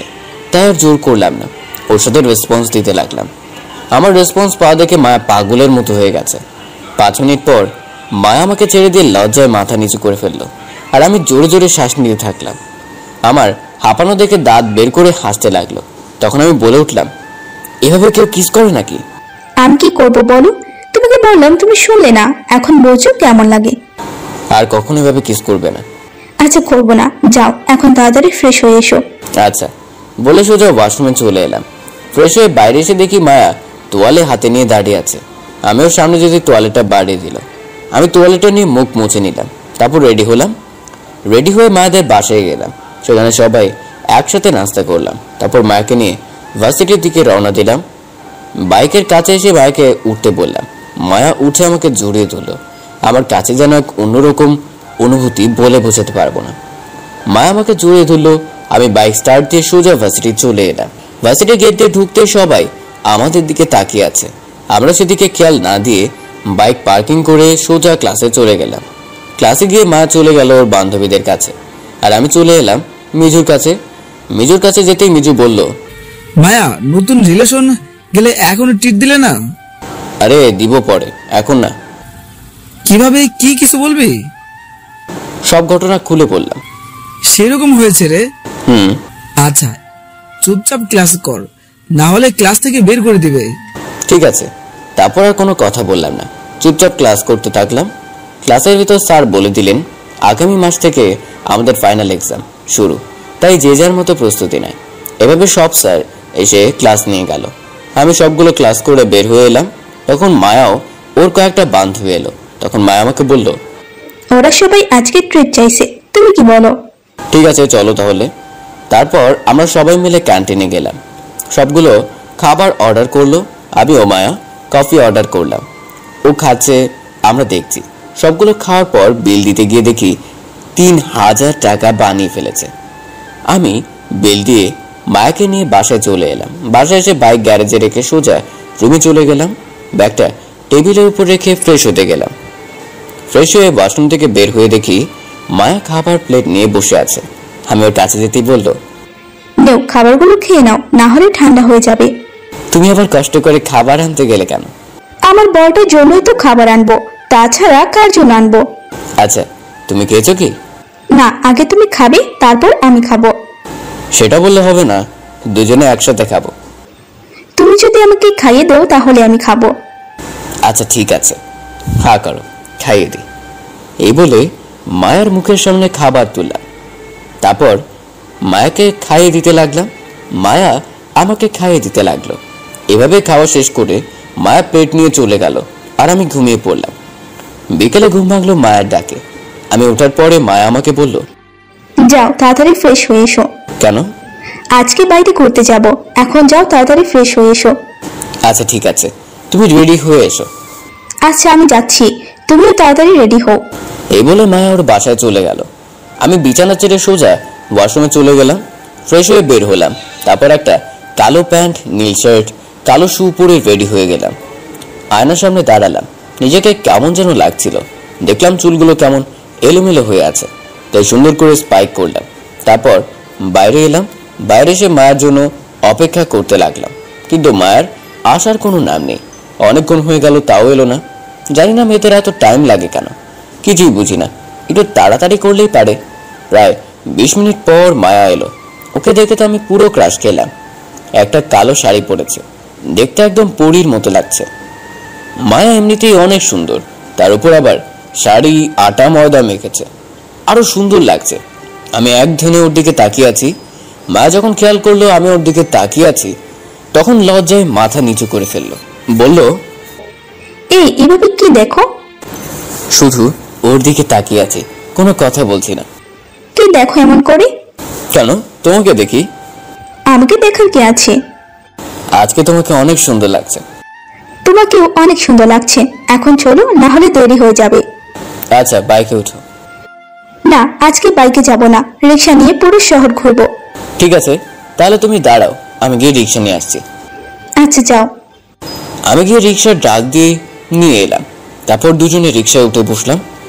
তারপর রিক্সা চলতে শুরু করলো। রিক্সা চলছে তার আপন গতিতে। মায়া আমার হাত জড়িয়ে কাঁধে মাথা রাখলো। তখন আমি বললাম, আরে তুমি করছো কি? কাঁধ থেকে মাথা সরাও। না, আমি আমার বর, আমি যা খুশি করব, তাতে তোমার কি? আমার কিছু না, রাস্তার লোকজন কি বলবে বলো তো? সেটা নিয়ে তোমাকে ভাবতে হবে না, তুমি চুপচাপ বসে থাকো, একটা কথাও বলবে না, বুঝছো? তারপর আমি আর কোনো কথা বললাম না। রিক্সাওয়ালা একটা পার্কের সামনে নিয়ে এসে দাঁড়ালো। আমরা রিক্সা থেকে নামলাম। তারপর আমি ভাড়াটা দিয়ে ভিতরে ঢুকলাম। ভিতরে গিয়ে দেখি সব জোড়ায় জোড়ায় বসে আছে, যেখানে চোখ যায় শুধু কাপল আর কাপল। তো আমি আর মায়া গিয়ে একটা বেঞ্চে বসলাম, বসে গল্প করতে থাকলাম। হঠাৎ করে মায়া আমার চোখগুলো এলোমেলো করে দিল। তখন আমি বললাম, কি হয়েছে, চুল এলোমেলো করছো কেন? সব মেয়েরা তোমার দিকে তাকিয়ে আছে, আর তোমাকে এত সেজে গুজে আসতে কে বলেছে? কেউ বলেনি, আমি নিজেই এসেছি। এখন চুপচাপ মাথা নিচু করে বসে থাকো। মেয়েরা তাকিয়ে আছে, তাকিয়ে থাকতে দাও, সমস্যা কোথায়? চুপ, আমার জিনিস আমি ওদের দেখতে দেব না, আর ওরা তোমার দিকে তাকালে আমার জ্বলে। তাই তো বলি, আমার কিউ পাগলিটার গাল লাল কেন? শুধু তোমার জন্য পাগলি। ওকে, ঠিক আছে। ওই চলো না, দুজনে মিলে ফুচকা খেয়ে আসি। এখানকার ফুচকা ভালো না, খেলে পেট খারাপ হবে। ধুর, তুমি আমার সাথে যাবে কিনা সেটা বলো। আচ্ছা চলো যাই। তারপর আমরা দুজনে মিলে ফুচকার দোকানে এলাম এবং মায়া 2 প্লেট ফুচকা অর্ডার করলো। ঝাল বেশি দিয়ে কিছুক্ষণ পর ফুচকাওয়ালা মামা 2 প্লেট ফুচকা দিল। আমি খাওয়া শুরু করলাম। ফুচকাতে অনেক ঝাল দিয়েছে, তবে আমার ঝাল খাওয়ার অভ্যেস আছে, তাই আমার কোনো সমস্যা হচ্ছে না। আমি ফুচকা শেষ করে মায়ের দিকে তাকাতেই দেখি মায়ের পুরো মুখ লাল হয়ে গেছে, মনে হয় অনেক ঝাল ধরেছে। আমি বিষয়টা বুঝতে পেরে ফুচকার বিলটা দিয়ে মায়ের কাছে গেলাম এবং বললাম, ঝাল ধরেছে, পানি খাবে? তাড়াতাড়ি পানি দাও। আমি তাড়াতাড়ি করে ওকে পানি এনে দিলাম। ও পানি খেয়ে নিল। তখন আমি বললাম, এখন ঝাল কমেছে? না, এখনো কমেনি, তুমি চলো আমার সাথে। এই বলে আমাকে টানতে টানতে একটা গাছের নিচে নিয়ে এলো। তখন আমি বললাম, এখানে নিয়ে এলে কেন? ঝাল কমাবে বলে আমার ঠোঁট ও ঠোঁটের সাথে চেপে ধরলো। আমি তো পুরোই অবাক। 3 মিনিট পর আমাকে ছেড়ে দিয়ে বলল, হ্যাঁ, এখন চলো বাসে যাই। কিন্তু তোমার ঝাল কি হলো? আরে মিষ্টির কাছে ঝাল এগুলো কিছুই না, বুঝছো? বুঝছি, এখন বাসায় চলো। চলো। তারপর দুজনে গেটের কাছে এলাম। হঠাৎ কোথা থেকে একটা মেয়ে এসে আমাকে জড়িয়ে ধরলো। আমি তো অবাক হয়ে গেছি, কে আমাকে জড়িয়ে ধরলো? মায়ের দিকে তাকিয়ে দেখি রাগে ফুঁসতেছে। আমি তাড়াতাড়ি করে মেয়েটাকে ছাড়িয়ে নিলাম। তারপর মেয়েটাকে দেখে আমি অবাক, কারণ মেয়েটা হলো নীলা, আমার স্কুল লাইফের ক্লাসমেট ছিল। আমি কিছু বলবো তার আগেই নীলা বলল, কিরে সাজ্জাদ, কেমন আছিস? আমি ভালো আছি, তুই কেমন আছিস? আমিও ভালো আছি। তুই এখন কোথায় থাকিস? এই তো পাশে। তুই এতদিন কোথায় ছিলি? আমি সিলেটে ছিলাম, এখন ঢাকায় চলে এসেছি। ও, তাহলে তো দেখাই হবে। আচ্ছা, এই মেয়েটাকে? আয় তোদের পরিচয় করিয়ে দিই। ও হলো মায়া, আমার হবু বউ। আর মায়া, ও হলো নীলা, আমার ক্লাসমেট। হ্যালো, তা বিয়ে করছো কবে? আর তোমাদের দারুণ মানিয়েছে। এই তো কয়েকদিন পর করব। আর তোকে কিন্তু আসতে হবে। ওকে, আচ্ছা, তোর নাম্বারটা দে।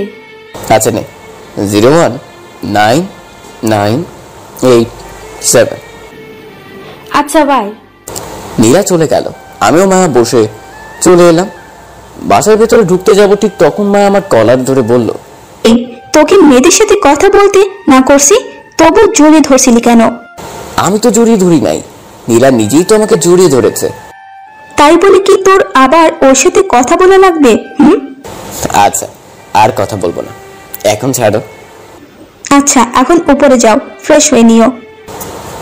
আমি আর কিছু না বলে উপরে চলে এলাম, কারণ আমি জানি ওখানে থাকলে আরো কথা বলবে। এমনিতে মায়ার যে রাগ, তার উপর কথা বললে আমাকে শেষ করে দিবে। রুমে এসে সোজা ওয়াশরুমে গিয়ে ফ্রেশ হয়ে বাইরে এসে পড়তে বসলাম। কিছুক্ষণ পর মায়া আমার কাছে এলো। তখন আমি বললাম, কি ব্যাপার, তুমি আবার কিসের জন্য এলে? কেন, আমার বরের ঘরে আমি কি আসতে পারবো না? সেটা আসতে পারো, তবে কয়েকদিন পর যে পরীক্ষা, সেজন্য তো পড়া লাগবে, তাই না? জানি, আমি তোমার সাথে পড়বো দেখে এসেছি। আমার সাথে পড়বে? তোমার সাথেই পড়বো। আচ্ছা, পড়ো তাহলে। সেটার বলতে আমার কোলে বসে পড়লো। তুমি আমার কোলে বসলে কেন? চেয়ারে বসো যাও।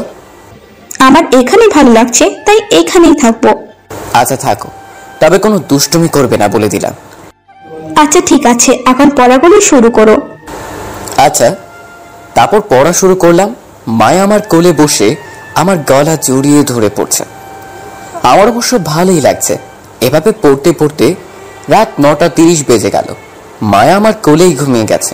হা, মায়াকে দেখতে একদম বাচ্চাদের মতো কিউট লাগছে। আমি মায়াকে ডাক দিলাম। মায়া ঘুম থেকে উঠলো, তারপর আমাকে ফ্রেশ হতে পাঠালো।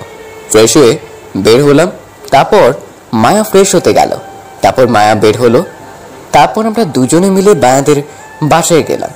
ওখানে ডিনারটা করে আমি বাসায় চলে এলাম, তারপর ঘুমিয়ে গেলাম। সকালে ঘুম ভাঙলো কলিং বেলের আওয়াজে।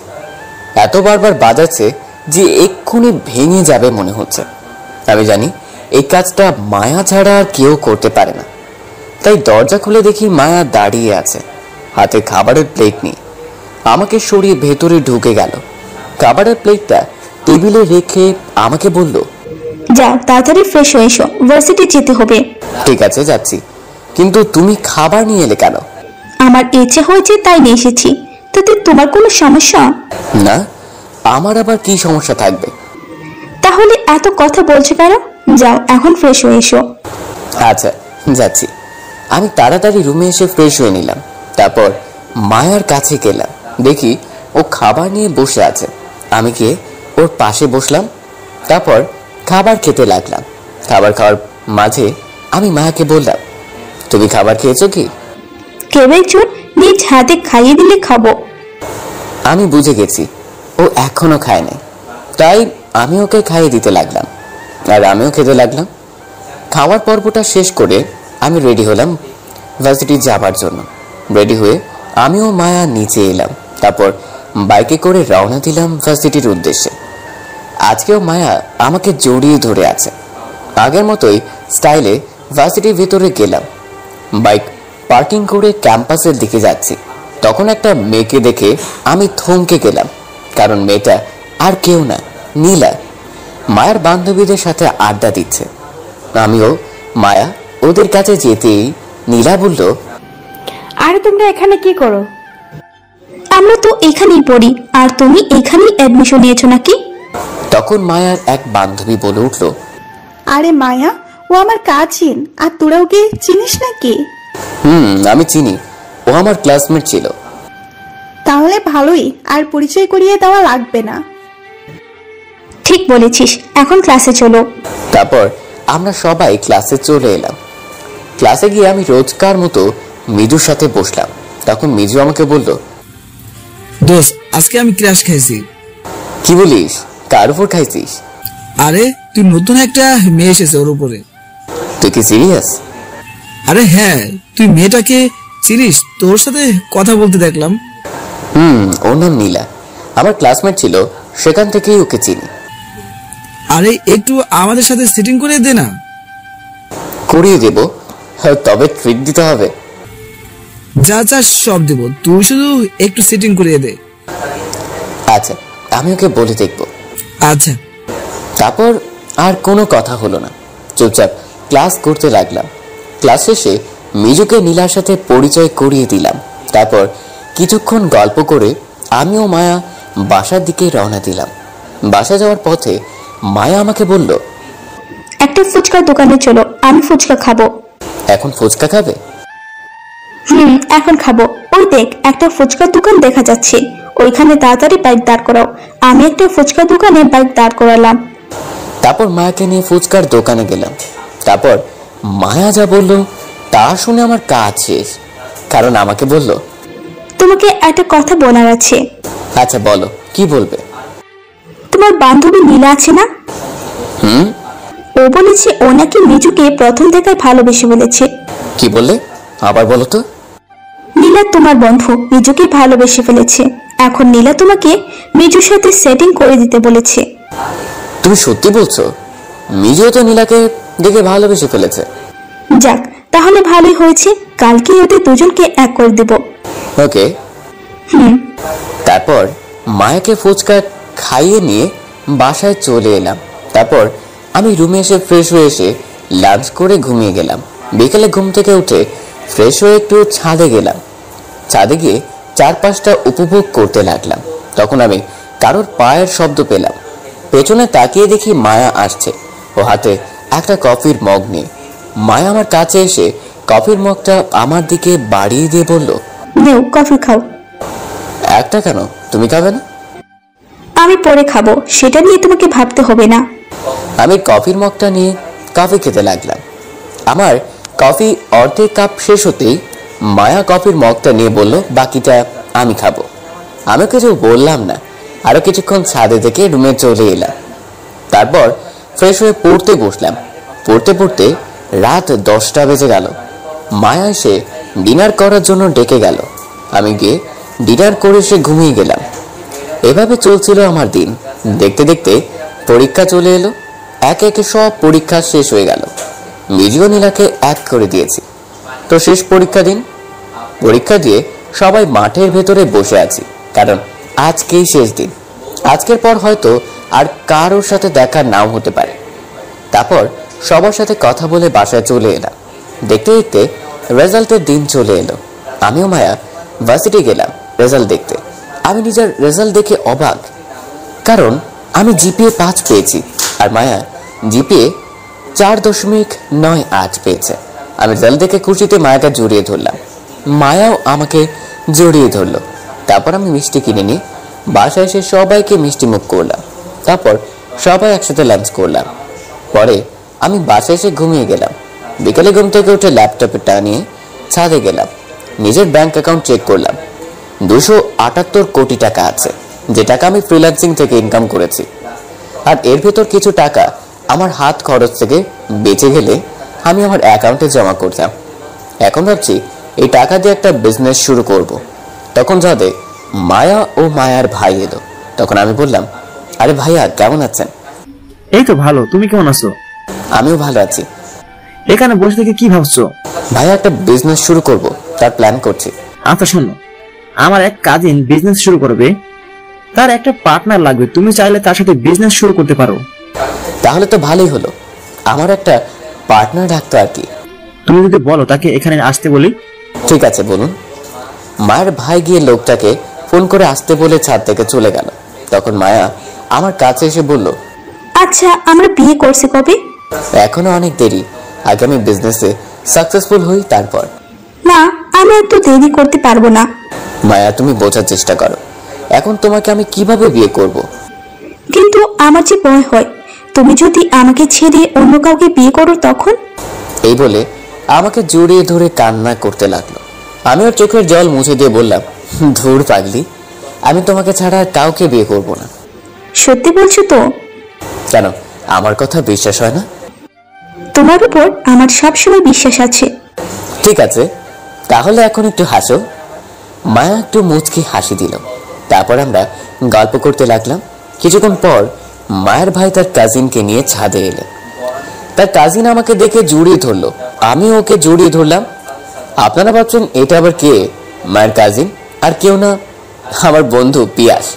দুজনে একসাথে লন্ডনে পড়াশোনা করেছি। আজ অনেক দিন পর পিয়াসকে দেখলাম। তখন আমি বললাম, আরে পিয়াস, তুই কেমন আছিস? ভালো, তুই কেমন আছিস? আর এখানে কি করিস? আমি আজ 1 বছর ধরে এখানেই থাকি। তা তুই কি মনে এলি? এতক্ষণ মায়ের ভাই ও মায়া দাঁড়িয়ে দাঁড়িয়ে আমাদের কাণ্ড দেখছিল। এবার ভাইয়া বলেন, ওই আমার কাজিন যে ব্যবসা শুরু করবে। কিন্তু তোমাকে একে অপরকে চেনো নাকি? ভাই, আমরা বিদেশে একসাথে পড়াশোনা করতাম, ও দুজনে বেস্ট ফ্রেন্ড, কিন্তু ও দেশে আসার পর আর যোগাযোগ হয়নি। ও তাহলে তো ভালোই, দুজন দুজনকে চেনো। তাহলে আমি যাই, তোমার কথা বলো। এই বলে মায়ের ভাইয়া চলে গেলেন। আমি পিয়াস মায়া ছাদের উপর বসলাম। তখন পিয়াস আমাকে বলল, তুই এখানে কিভাবে? আর তুই বিজনেস করি মানে তোর কি টাকার অভাব আছে? আমার কাছে এখন কিছুই নেই, আর আমি আমার ফ্যামিলির সাথে থাকি না। কেন, কি হয়েছে? যে তোর ফ্যামিলির সাথে থাকিস না? হ্যাঁ, সেটা অনেক বড় কাহিনী, বাদ দে। চল এবার বিজনেসের ব্যাপারে কথা বলি। সেটা বলবো, আগে তোর সাথে কি হয়েছে সেটা বল। সব ঘটনা খুলে বললাম। বুঝলাম, আমি বিজনেস শুরু করব, আমার সাথে একটা পার্টনার লাগবে, তুই কি হবি তাহলে? অবশ্যই তোর পার্টনার হব। ঠিক আছে, এখন আমাদের সবকিছু ব্যবস্থা করতে হবে। কেন, তুই কিছু ব্যবস্থা করিসনি? না রে, আমি একটা পার্টনার খুঁজছিলাম দেখে আর কিছু ব্যবস্থা করিনি। ও, তাহলে কালকে আসিস, একটা ভালো দেখে বিল্ডিং কিনতে হবে। বিল্ডিং আমার দেখা আছে, এখন তুই গিয়ে দেখলি হবে। ঠিক আছে, কালকে তাহলে এখানে আসিস। আচ্ছা, আসবো। শোন, তোকে যদি আবার যেতে বলে তাহলে তুই কি করবি? কে যেতে বলবে আর কোথায় যাব? কেন, তোর বাবা মা যদি যেতে বলে তাহলে যাবি না? কোনোদিনও আমাকে যেতে বলবে না। কেন, তুই তো ভিডিওটা পাঠিয়ে দিয়েছিস, তাহলে তোকে যেতে বলবে না কেন? আমি যে ভিডিওটা পাঠিয়েছি সেটা আব্বু এখনো দেখেইনি। তুই কিভাবে জানিস তোর আব্বু এখনো ভিডিওটা দেখেনি? কারণ ওটা যদি দেখতো তাহলে আমার খোঁজ নেওয়ার চেষ্টা করতো। আর সেদিন যখন মিথিলার সাথে দেখা হয়েছিল সেদিন তো মিথিলাও আব্বুকে বলতে পারতো যে আমি এখানে আছি, কিন্তু কেউ কিছু বলেনি। মিথিলার সাথে দেখা হয়েছিল কবে আর কখন? আরে কয়েকদিন আগে একটা কাজে। তারপর মিথিলার সাথে দেখা হওয়া থেকে সব ঘটনা খুলে বললাম। ও, আর এই বিষয় নিয়ে কোনো কথা তুলবি না। ঠিক আছে, তাহলে আজকে আমি যাই, কালকে সকাল 10টায় রেডি থাকিস, আমি এসে নিয়ে যাব। ঠিক আছে, থাকবো। আচ্ছা, তাহলে আজকে আসি, বাই। বাই। পিয়াস চলে গেল। এখন ছাদে শুধু আমি আর মায়া বসে আছি। পিয়াস যাওয়ার পর মায়া উঠে দাঁড়ালো, তারপর হঠাৎ করে আমার কোলে এসে বসে পড়লো। তখন আমি বললাম, তুমি আমার কোলে আবার কি কারণে বসলে? কেন, আমার জিনিসে আমি বসতেই পারি। আর কিছু বললাম না। কালকে থেকে তো অফিসে যাবে, তাই না? যাবো তো। তোমাকে ছাড়া তো আমার ভালো লাগে না। তবুও থাকতে হবে। ওই বলো। বলছিলাম কি বলছিলে? আমাকে একটু আদর করো না প্লিজ। সেটা এখন না, বিয়ের পর যত খুশি আদর খেও। তাহলে একটা কিস করো প্লিজ। ঠিক আছে, করছি। এই বলে মায়ের কপালে একটা ভালোবাসার পরও শেখে দিলাম। তারপর দেখি মায়া আমার দিকে রাগে লুকে তাকিয়ে আছে। তখন আমি মায়াকে বললাম, কি হয়েছে? কি হয়েছে তুই জানিস না? আমি আবার কি জানবো? তুই এটা কি করলি? কেন, তোমাকে কিস করলাম। কুত্তা, এটা কি কেউ কিস বলে নাকি? আর আমি তো জানি না কিস কিভাবে করে, আর আমি কাউকে কখনো কিস করিনি। দাঁড়া, তোকে আমি শিখিয়ে দিচ্ছি কিভাবে কিস করে। এই বলে মায়া আমাকে টান দিয়ে ওর ঠোঁটের সাথে আমার ঠোঁট মিলিয়ে দিল। আমি এবার ছাড়ানোর চেষ্টা করলাম না, কারণ মায়া এখন যে পরিমাণে রেগে আছে তাতে রেগে ফেটে যেতে পারে। 4 মিনিট পর মায়া আমাকে ছেড়ে দিল। আমি হাঁপাতে থাকলাম, মায়াও হাঁপাতে থাকলো। আমি জোরে জোরে দম নিচ্ছি। তখন মায়া বলল, এইটাকে কিস বলে, বুঝছো? বুঝেছি। আচ্ছা, এখন চলো নিচে যাই, সকালে তো আবার তোমাকে পিয়াসের সাথে যেতে হবে। চলো নিচে যাই, অনেক রাত হয়ে গেছে। চলো। তারপর আমিও মায়া তাড়াতাড়ি করে নিচে চলে এলাম। মায়া ওর বাসায় গেল, আমি আমার বাসায় এলাম। তারপর ফ্রেশ হয়ে একটু ফেসবুকে গেলাম। ফেসবুকে কিছুক্ষণ ঘোরাফেরা করে অফলাইনে চলে এলাম। তখন কলিং বেল বেজে উঠল। আমি গিয়ে দরজা খুলে দেখি মায়া দাঁড়িয়ে আছে। আমি কিছু বলবো তার আগে মায়া বলল, চলো, তোমাকে ডিনার করার জন্য ডাকছে। ঠিক আছে, চলো। তারপর আমিও মায়া দুজনে একসাথে মায়াদের বাসায় এলাম। মায়াদের বাসায় এসে দেখি সবাই বসে আছে, শুধু আমি ছাড়া। আমিও গিয়ে ওদের সাথে বসলাম। তারপর খাওয়া শুরু করলাম। খাওয়ার মাঝখানে মায়ের ভাইয়া বলে উঠল, তো তোমাদের ব্যবসা চালু করবে কবে? এই তো ভাইয়া, যত তাড়াতাড়ি পারি শুরু করব। আমি চাইছি তোমার আর মায়ার বিয়েটা 1 মাস পর দিতে। ভাইয়া, আমি বলি কি, বিয়েটা কয়েকদিন পর দিলে ভালো হয়, কারণ আমি আগে বিজনেসটা শুরু করি, তারপর না হয় বিয়ে করব। ঠিক আছে, যা বলবে তাই হবে। তারপর আর কোনো কথা হলো না। আমি খাবার শেষ করে নিজের রুমে চলে এলাম। তারপর ঘুমিয়ে গেলাম। সকালে ঘুম ভাঙলো 8:45। তাড়াতাড়ি করে ঘুম থেকে উঠলাম। তারপর ফ্রেশ হতে গেলাম। ফ্রেশ হয়ে এসে দরজা খুলে বের হতে যাব, তখন খেলাম মায়ের সাথে ধাক্কা। ফলে মায়া আমার উপর পড়ে গেল। পড়ে যাওয়ার ফলে আমার ঠোঁট আর মায়ের ঠোঁট এক হয়ে গিয়েছে। আমি এরকম একটা কাজের জন্য মোটেও প্রস্তুত ছিলাম না। আমি মায়াকে আমার উপর থেকে সরিয়ে দিলাম। মায়া উঠে দাঁড়ালো, আমি উঠে দাঁড়ালাম। তারপর আমি মায়াকে বললাম, তুমি এখানে কেন? আমি তোমাকে ডাকতে এসেছিলাম, তারপর তো আর কিছু বলো না লজ্জায়। হয়েছে, আর লজ্জা পেতে হবে না, এখন চলো যাই। ঠিক আছে চলো। তারপর আমিও মায়া ওদের বাসায় গেলাম। তারপর আমি নাস্তা করে রুমে চলে এলাম। তারপর একটু টিভি দেখতে লাগলাম। কিছুক্ষণ পর মায়ার ওর বাসার সব কাজ করে আমার কাছে এলো, এসে আমার পাশে বসে আমার বুকে মাথা দিয়ে শুয়ে পড়লো। তখন আমি বললাম, তুমি আবার এখানে কেন শুয়ে পড়লে? তাহলে কোথায় শুভ? কেন, এখানে তো বালিশ আছে, ওটার উপর শুয়ে পড়ো। না, এটা আমার জায়গা, এখানে শুধু আমি ঘুমাবো, তাতে তোমার সমস্যা কি? আরে, আমার বুকের উপর শুয়ে আমাকেই বলছে আমার সমস্যা কি? হয়েছে, এবার চুপচাপ শুয়ে থাকো, কোনো কথা বলবে না, বুঝছো? ওকে। তারপর আমি আর কিছু বললাম না, চুপচাপ টিভি দেখতে লাগলাম। হঠাৎ করে ফোনটা বেজে উঠলো। আমি ফোনের দিকে তাকিয়ে দেখি শান্ত কল করেছে। আমি কলটা রিসিভ করতেই বলতে শুরু করলো, কি রে, তাড়াতাড়ি করে নিচে আয়। কেন, তুই এখন কোথায়? আমি তোর বাসার নিচে দাঁড়িয়ে আছি, তুই তাড়াতাড়ি চলে আয়। আচ্ছা, তুই 10 মিনিট অপেক্ষা কর, আমি আসতেছি। এই বলে ফোনটা কেটে দিলাম। তারপর মায়াকে ডাকতে যাব, ঠিক তখন দেখি মায়া ঘুমিয়ে পড়েছে। আমি আর ওর ঘুম ভাঙালাম না, ওকে ভালো করে শুয়ে দিয়ে ওর কপালে একটা কিস করলাম। তারপর আমি ওয়াশরুমে চলে এলাম। ওয়াশরুম থেকে ফ্রেশ হয়ে বের হয়ে এসে রেডি হলাম। মায়া এখনো ঘুমিয়েই আছে। আমি আর ওকে জাগানোর চেষ্টা না করে বেরিয়ে পড়লাম। বাসা নিচে এসে দেখি শান্ত দাঁড়িয়ে আছে। আমি ওর কাছে গেলাম, তখন শান্ত আমাকে বলল, তোর এত সময় লাগে কেন? কোথায় এত সময়, রেডি হতে যতক্ষণ লাগে আর কি। হয়েছে, আর বলতে হবে না।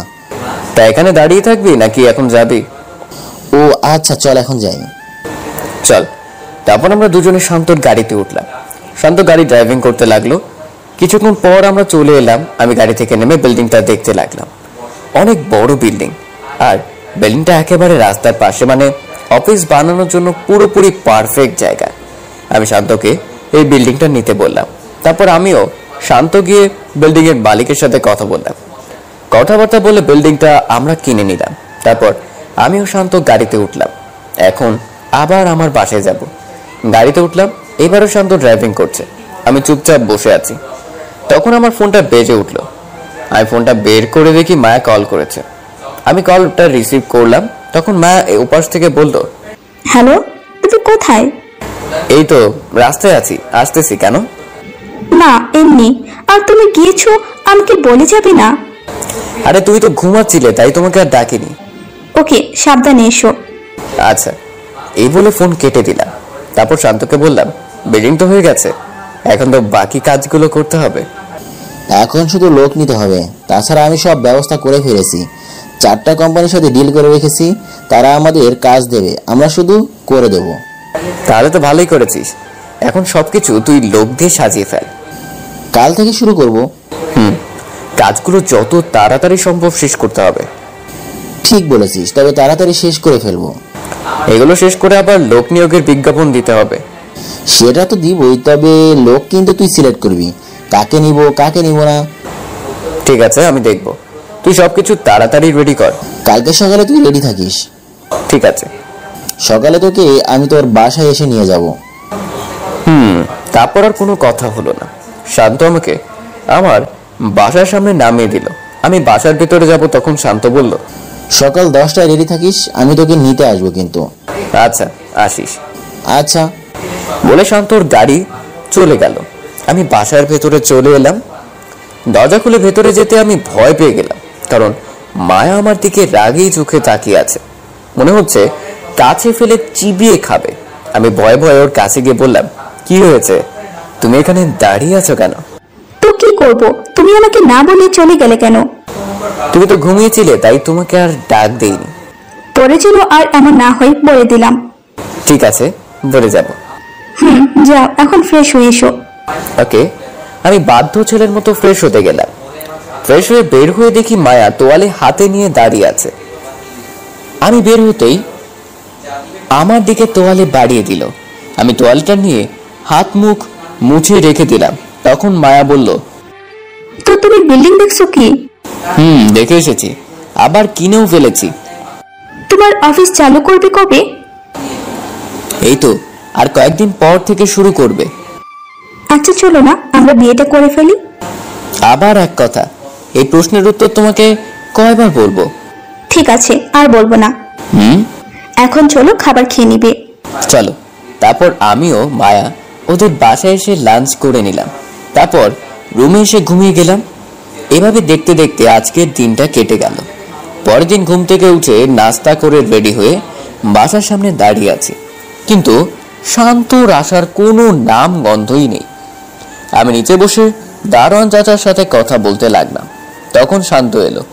আমি ওর কাছে গেলাম, তখন বলল, সরি রে, আজকে আসতে একটু লেট হয়ে গেলাম। একটু লেট মানে? আমি অনেকক্ষণ ধরে এখানে দাঁড়িয়ে আছি। আর বলিস না, কাজের লোকদের ঠিক করতে একটু দেরি হয়ে গেছে। ও এখন এখানে দাঁড়িয়েই থাকবি নাকি গাড়িতে উঠবি? উঠছি। আমি শান্তর গাড়িতে উঠলাম। শান্ত গাড়ি ড্রাইভিং করতে লাগলো। কিছুক্ষণ পর আমরা আমাদের নতুন অফিসের নিচে চলে এলাম। আমরা দুজনে গাড়ি থেকে নেমে ভেতরে গেলাম। শান্ত আগে থেকে লোক ঠিক করে রেখেছিল, তাই আমরা বলে দিচ্ছি ওরা সাজাচ্ছে। অফিসটা বেশি বড় করব না, মাত্র 250-300 জন কাজ করতে পারবে, তার বেশি হবে না। সারাদিন অফিসে থেকে সবকিছু সাজিয়ে নিলাম। এর ভেতর আবার মায়ের ফোন করে খাবার খেয়ে নিতে বলেছে। সবকিছু গুছিয়ে নিলাম। আমি আর শান্ত সিদ্ধান্ত নিলাম 2 দিন পর লোক নেওয়া শুরু করব, আর আজকে সব জায়গায় পোস্টার বিজ্ঞাপন দেওয়া শুরু করব। অফিসের সব জিনিসপত্র গুছিয়ে নিয়ে আমি আর শান্ত বের হলাম। রাত বাজে তখন 10টা। দুজনে মিলে গাড়িতে উঠলাম। শান্ত আমাকে আমার বাসার সামনে নামিয়ে দিয়ে চলে গেল। আমি ভেতরে গেলাম। দরজা খুলে দেখি মায়া ডাইনিং টেবিলে খাবার নিয়ে বসে আছে। আমাকে দেখে বলল, আজকে সারাদিন কি কাজ করলেন জনাব? আজকে সবকিছু গুছিয়ে এলাম, 2 দিন পর লোক নেওয়া শুরু করব। ও আচ্ছা, যাও এখন ফ্রেশ হয়ে এসো, দুজনে একসাথে খাবো।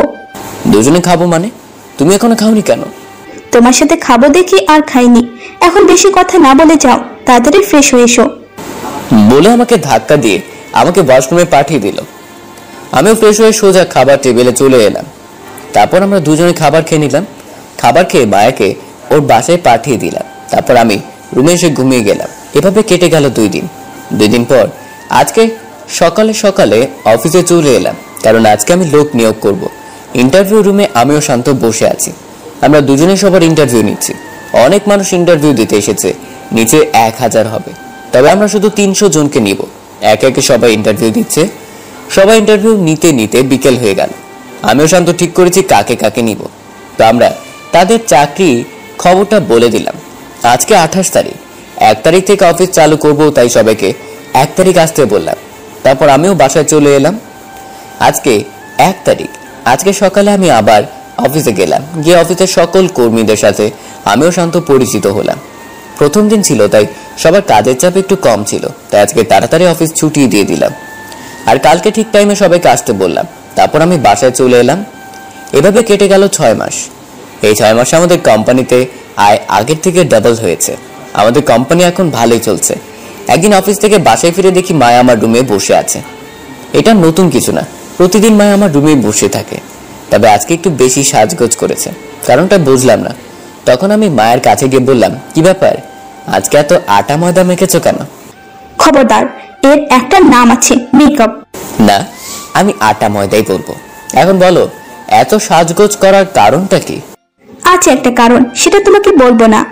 প্লিজ বলো না, কি কারণ? বলবো একটু পরে, আগে ফ্রেশ হয়ে এসো তারপর। এই বলে আমাকে ওয়াশরুমে ঢুকিয়ে দিল। আমিও ফ্রেশ হয়ে বের হলাম। তারপর মায়ের সাথে ওদের বাসায় গেলাম। মায়ের সাথে মায়েদের বাসায় গিয়ে আমি তো অবাক, এরা এখানে কেন? কারণ মায়েদের বাড়িতে মিজু, নীলা, শান্ত আরো কয়েকজন আমার ভার্সিটির বন্ধু। আমি ওদের এখানে দেখে অবাক হয়ে তাকিয়ে আছি। কি রে, তুই এভাবে তাকিয়ে কি দেখিস? তোরা এখানে কি করছিস? এসেছি একটা কাজের জন্য। কি কাজ সেটা বলতো? সেটা তোকে বলতে হবে নাকি? তোকে বলবো না। ঠিক আছে না, বললি হয়েছে, এখন আর কিছু বলতে হবে না। আর মিজু, তোরা সবাই তাড়াতাড়ি ছাদে যা। আচ্ছা যাচ্ছি। কেন? ওরা আবার ছাদে যাবে কেন? একটু পর দেখতে পারবে কি কারণে ওরা ছাদে যাচ্ছে। চল তাহলে আমরাও যাই। দাঁড়াও 1 মিনিট। বলে মা একটা ওড়না দিয়ে আমার চোখ বেঁধে দিল। চোখ বাঁধার ফলে আমি কিছুই দেখতে পাচ্ছি না।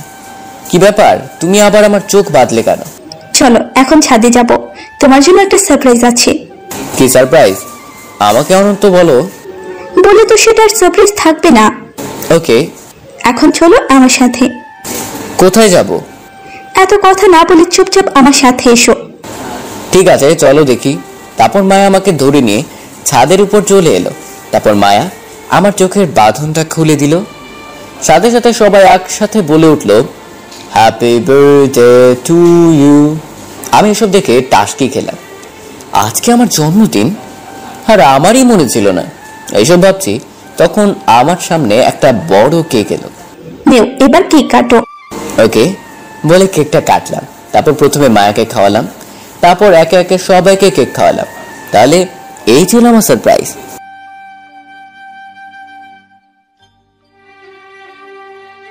আমি মায়ের দিকে তাকালাম, দেখে লজ্জায় লাল হয়ে আছে। এখন সবাই চল, খাবার খেতে হবে তো। হ্যাঁ, সবাইকে নিয়ে নিচে চলো। আচ্ছা ঠিক আছে, চল। তারপর সবাই মিলে ডিনার করতে বসলাম। তখন মায়ার ভাই বলল, এবার তাহলে তোমাদের বিয়েটা দিয়ে দেই, কি বলো? এখন? হ্যাঁ, এখন না দিলে আর কবে দেবো? আর তোমাদের বিজনেস তো ভালোই চলছে। ঠিক আছে ভাইয়া, আপনি যা করবেন তাই হবে। তাহলে সামনের সপ্তাহে তোমাদের বিয়ের তারিখটা ঠিক করি। ঠিক আছে, আমার কোনো সমস্যা নেই। মায়া, তোর কোনো সমস্যা নেই তো? না, আমার সমস্যা নেই, তুমি যেদিন চাও সেদিন বিয়ে হবে। তাহলে তো হয়ে গেল। তাহলে সামনের সপ্তাহে তোমাদের বিয়ে হচ্ছে, আর তোমরা সবাই ঠিক টাইমে চলে আসবে, কেমন? আচ্ছা, আমরা চলে আসব। ওকে। আচ্ছা তাহলে তোরা থাক, আমরা চলে যাই, কেমন? আচ্ছা, পৌঁছে ফোন দিস। তারপর ওরা সবাই মিলে চলে গেল। আমিও বাসায় চলে এলাম, তারপর ঘুমিয়ে গেলাম। পরদিন সকালে ঘুম ভাঙলো কিছু একটার সুরসুরিতে। চোখ খুলে দেখি মায়া আমার দিকে এক পলকে তাকিয়ে আছে। মায়া এখানে এসেছে এটা দেখে অবাক হলাম না, কারণ আমার ফ্ল্যাটের চাবি ওর কাছে আছে। মায়া আমার দিকে তাকিয়ে আছে। আমি ওকে বুকের সাথে চেপে ধরলাম। মায়াও আমাকে জড়িয়ে ধরলো। হয়েছে, এবার ছাড়ো, অফিসে যেতে হবে তো। অফিসে যাবো তো? তুমি এখানে কেন এসেছিলে? তোমাকে ডাকতে এসেছি, যাও এখন ফ্রেশ হয়ে এসো। ওকে, যাচ্ছি। আমি ফ্রেশ হতে চলে গেলাম। ফ্রেশ হয়ে বাইরে এসে দেখি মায়া খাটের উপর বসে আছে। তুমি এখানে বসে আছো কেন? বাসায় যেতে পারোনি? তোমার সাথে যাব দেখে বসে আছি। তো এবার কি যাওয়া যায়? ঠিক আছে, চলো যাই। চলো। আর আজকে অফিস থেকে একটু আগে আসবে, কেমন? কেন? আমি এক জায়গায় যাব, তাই। তুমি আবার কোথায় যাবে? একটু শপিং মলে যাব। কেন, আবার কি কিনবে? বিয়ের শপিং করতে যাব। তুমি একা চলে যাও, আমার সময় হবে না। না, তোমাকে আমার সাথে যেতে হবে। আমাদের বিয়ের শাড়ি তুমি পছন্দ করে দিবে। আচ্ছা ঠিক আছে, তাহলে তুমি বিকেলে অফিসে চলে এসো। ওখান থেকে না হয় দুজনে একসাথে শপিং মলে যাব। ঠিক আছে, তাহলে আমি বিকেলে তোমার অফিসে যাব। আচ্ছা তাহলে আমি এখন যাই, না হলে আবার লেট হয়ে যাবে। ঠিক আছে, দেখে শুনে যাও। ওকে বলে বাসা থেকে বের হয়ে বাইক নিয়ে সোজা অফিসে চলে গেলাম। অফিসে এসে বাইকটা পার্কিং করে সোজা ভেতরে ঢুকে গেলাম। ভেতরে ঢুকতে সবাই আমাকে সালাম দিল। আমি সালামের উত্তর দিয়ে নিজের কেবিনে গিয়ে বসলাম। তারপর কাজ করতে শুরু করলাম। কাজ করছি তখন ম্যানেজার এসে বলল, স্যার আজকে একটা জরুরি মিটিং আছে, আপনাদের দুজনকে থাকতে হবে। আচ্ছা, মিটিং কখন শুরু হবে? একটু পর শুরু হবে। আচ্ছা আপনি যান, আমরা আসছি। ওকে বলে ম্যানেজার চলে গেল। আর আমি আমার কাজগুলো করতে লাগলাম। কাজ করতে করতে ম্যানেজার মিটিং এর জন্য আমাকে ডেকে গেল। আমি আমার কেবিন থেকে বের হয়ে শান্তর কেবিনের দিকে গেলাম। শান্তর কেবিনে গিয়ে দেখি শান্ত বসে বসে একটা ফাইল চেক করছে। কিরে, তুই আবার কি করিস? কিছু না, এই একটা ফাইল চেক করছি। ও, তা তুই আবার কি মনে করে আমার কেবিনে এলি? মিটিং রুমে চল, একটা জরুরি মিটিং আছে, সেটা করতে হবে। তো তুই একা চলে যা, গিয়ে মিটিং অ্যারেঞ্জ কর। আমি গেলে হবে না, তোরও যেতে হবে। আচ্ছা চল তাহলে। আমি আর শান্ত কেবিন থেকে বের হয়ে সোজা মিটিং রুমে চলে গেলাম। মিটিং রুমে গিয়ে দেখি অনেক কোম্পানির লোক বসে আছে। আমি গিয়ে মিটিং শুরু করলাম। মিটিং শেষ করতে করতে বিকেল হয়ে গেল। মিটিং রুম থেকে বের হয়ে কেবিনে চলে এলাম। কেবিনের দরজা খুলে দেখি মায়া সোফায় বসে আছে। মাকে দেখে মনে পড়ে গেল আজকে মায়ের সাথে শপিং মলে যেতে হবে। তখন আমাকে দেখে মায়া আমার কাছে এসে বলল, কি ব্যাপার, মিটিং শেষ নাকি? হ্যাঁ শেষ। আচ্ছা যাও, তাড়াতাড়ি করে ফ্রেশ হয়ে এসো, আবার শপিং মলে যেতে হবে নাকি? ঠিক আছে যাচ্ছি, তুমি একটু ওয়েট করো, আমি যাবো আর আসবো। ঠিক আছে যাও। আর কিছু না বলে ওয়াশরুমে চলে গেলাম। ফ্রেশ হয়ে এসে মায়াকে সঙ্গে নিয়ে অফিসের নিচে এলাম। তারপর বাইকটা নিয়ে মায়াকে পেছনে বসিয়ে শপিং মলে যাওয়ার জন্য রওনা দিলাম। মাঝপথে একটা রেস্টুরেন্টের কাছে মায়া বাইক থামাতে বলল, আমিও সেখানে থামালাম। তারপর মায়া বাইক থেকে নেমে আমার সামনে এসে বলল, আমি জানি তুমি দুপুরে খাবার খাওনি, তাই এখন ভেতরে চলো, খাবার খাবে। আমি দুপুরে খাইনি এটা তুমি কিভাবে জানলে? অবাক হয়ে আর দুপুরে মিটিং থাকে আর লাঞ্চ করতে পারি? তুমি না খেয়ে থাকবে আর আমি সেটা বুঝবো না, এটা কেমনে হয় বলো? ও, এখন কথা বাদ দিয়ে ভেতরে চলো। আমি বাইক থেকে নেমে ভেতরে গেলাম। তারপর দুজনে একটা চেয়ারে বসলাম আর মায়া 2 প্লেট বিরিয়ানি অর্ডার করলো। কিছুক্ষণ পর বিরিয়ানি চলে এলো, আমরা খাওয়া শুরু করলাম। খাবার খাওয়ার পর ঘটলো আর এক সমস্যা, মায়া আমাকে বিল দিতে দিচ্ছে না। মায়া বলে ও নিজে বিল দিবে, আমি আর ওকে জোর করলাম না। মায়া বিলটা দিয়ে দিল। তারপর আমরা রেস্টুরেন্ট থেকে বের হয়ে সোজা শপিং মলে চলে এলাম। শপিং মলের সামনে এসে বাইকটা পার্কিং করলাম। তারপর মায়াকে সঙ্গে নিয়ে ভেতরে প্রবেশ করলাম। প্রথমে মায়া আমাকে সঙ্গে করে নিয়ে মেয়েদের দোকানে প্রবেশ করলো। আমি শুধু মায়ের পিছন পিছন হাঁটছি। মায়ের শাড়ির দোকানে গেল, গিয়ে দোকানদারকে কয়েকটা শাড়ি দেখাতে বলল। দোকানদার আমাদের সামনে কয়েকটা শাড়ি রাখলেন। এবার বলো কোন শাড়িটা তোমার বেশি পছন্দ হয়? আমি একটা কমলা কালারের শাড়ি পছন্দ করে দিলাম মায়াকে। শাড়িটা হাতে নিয়ে বলল, তোমার পছন্দ আছে বলতে হবে, এটা আমারও খুব পছন্দ হয়েছে। আমি কিছু বললাম না। তারপর মায়া আমাকে নিয়ে ছেলেদের দোকানে গেল। আমি অবশ্য অবাক হলাম, ওর ছেলেদের দোকানে কি কাজ আছে। দেখলাম মায়ার শাড়ির সাথে ম্যাচিং করে পাঞ্জাবি কিনছে। তো শেষে একটা পাঞ্জাবি পছন্দ করে বিলটা দিয়ে চলে এলো। তারপর আমরা শপিং মল থেকে বের হয়ে সোজা বাসায় চলে এলাম। এভাবে দেখতে দেখতে আমাদের বিয়ের দিন চলে এলো। আজকে আমার আর মায়ের বিয়ে। সারা বাড়িতে মেহমানে ভর্তি। বিয়ের সব দায়িত্ব মিজু আর নীলা নিয়েছে। আমার বাসায় শুধু আমার বন্ধু বান্ধব ছাড়া কে থাকবে? আমার তো এখন আর কোনো আত্মীয় স্বজন নেই। সন্ধ্যাবেলা কাজে এসে আমাদের বিয়ে পড়িয়ে দিল। আমার কয়েকটা বান্ধবী আর মায়ের কাজিনরা মায়াকে বাসর ঘরে নিয়ে গেল। আমিও সবার মতো ছাদে চলে গেলাম। ছাদে গিয়ে বন্ধু বান্ধবদের সাথে আড্ডা দিতে লাগলাম। রাত 12টার দিকে মিজু আর নীলা আমাকে বাসর ঘরে ঢুকিয়ে দিল। আমি ভিতরে ঢুকে দেখি মায়া খাটের উপর বসে আছে। আমি দরজা লাগিয়ে খাটের উপর দিকে যেতে লাগলাম। মায়া খাট থেকে নেমে এসে আমার পা ধরে সালাম করলো। তারপর আবার খাটের উপর গিয়ে বসে পড়লো। আমিও গিয়ে মায়ের পাশে বসলাম। তারপর মায়ের ঘোমটা তুলে দিলাম। তারপর 4 বছর পর আমার আর মায়ের বিয়ের 4 বছর হয়েছে। বিয়ের 2 বছর পর আমাদের একটা কন্যা সন্তান হয়েছে, ওর নাম সাইফা। মিজু আর নীলারও বিয়ে হয়েছে। আজ 2 বছর হলো ওদের একটা ছেলে আছে। একদিন অফিসে যাব এমন সময় মায়া আমার কাছে এসে বলল, অফিসে যাচ্ছ নাকি? কেন? আসবে কখন? আজকে ফিরতে রাত হবে, একটা ডিল আছে তাই। ও কিন্তু কেন?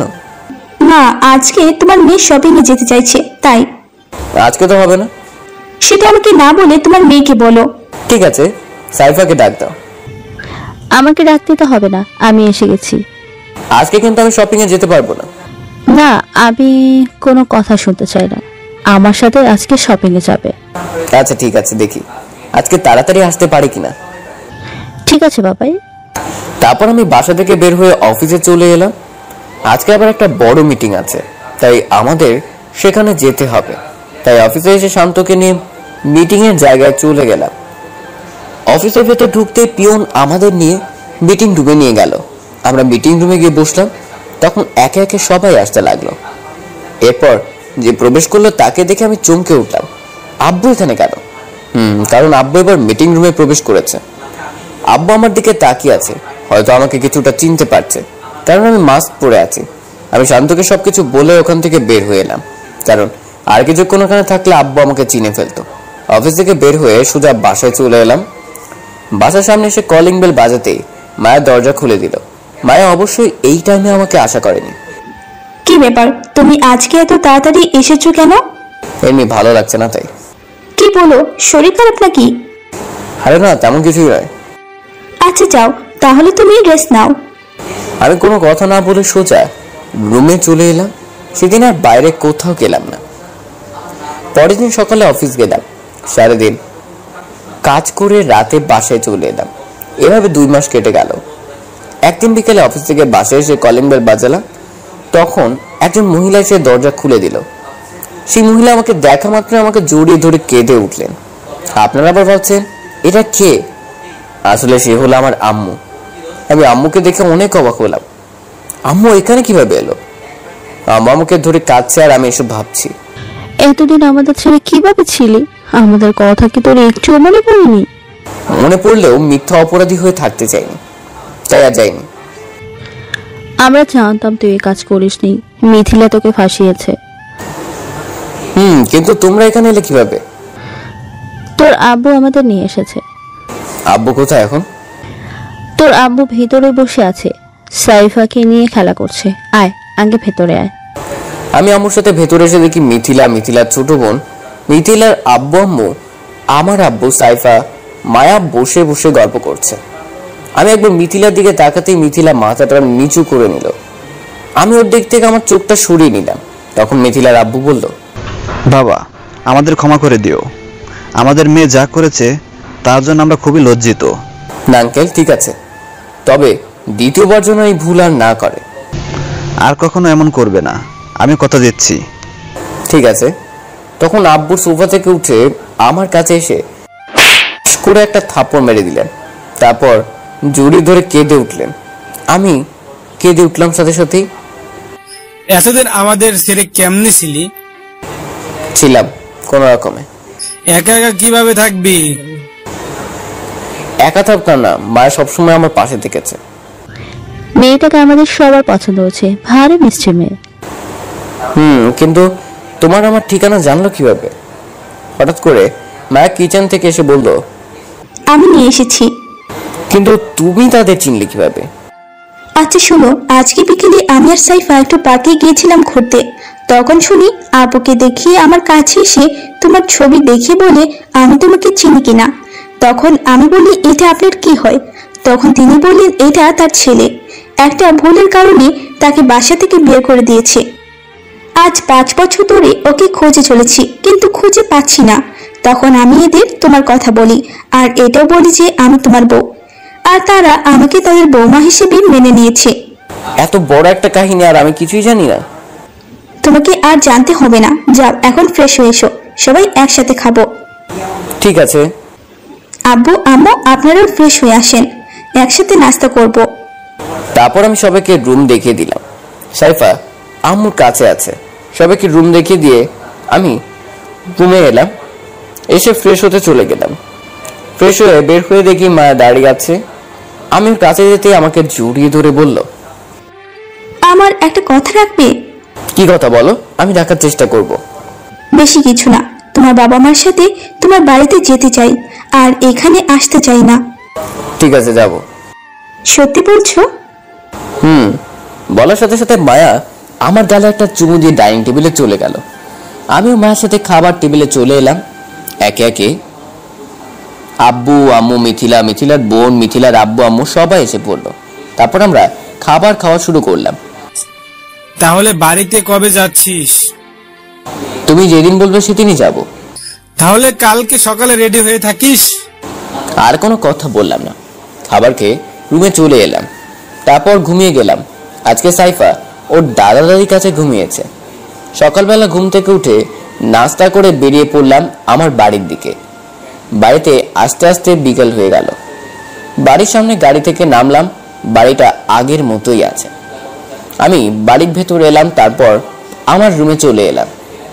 রুমের ভেতর ঢুকে দেখি রুমটা আগের মতোই আছে। আমি গিয়ে বিছানায় শুয়ে পড়লাম। হঠাৎ কে যেন আমাকে জড়িয়ে ধরলো। তাকিয়ে দেখি মায়া। আমিও মায়াকে জড়িয়ে ধরলাম আর বললাম, সবকিছু ফিরে পেয়েছি, আর কিছু চাই না। আমার অভাব দিন কাটলেই হবে। সমাপ্ত।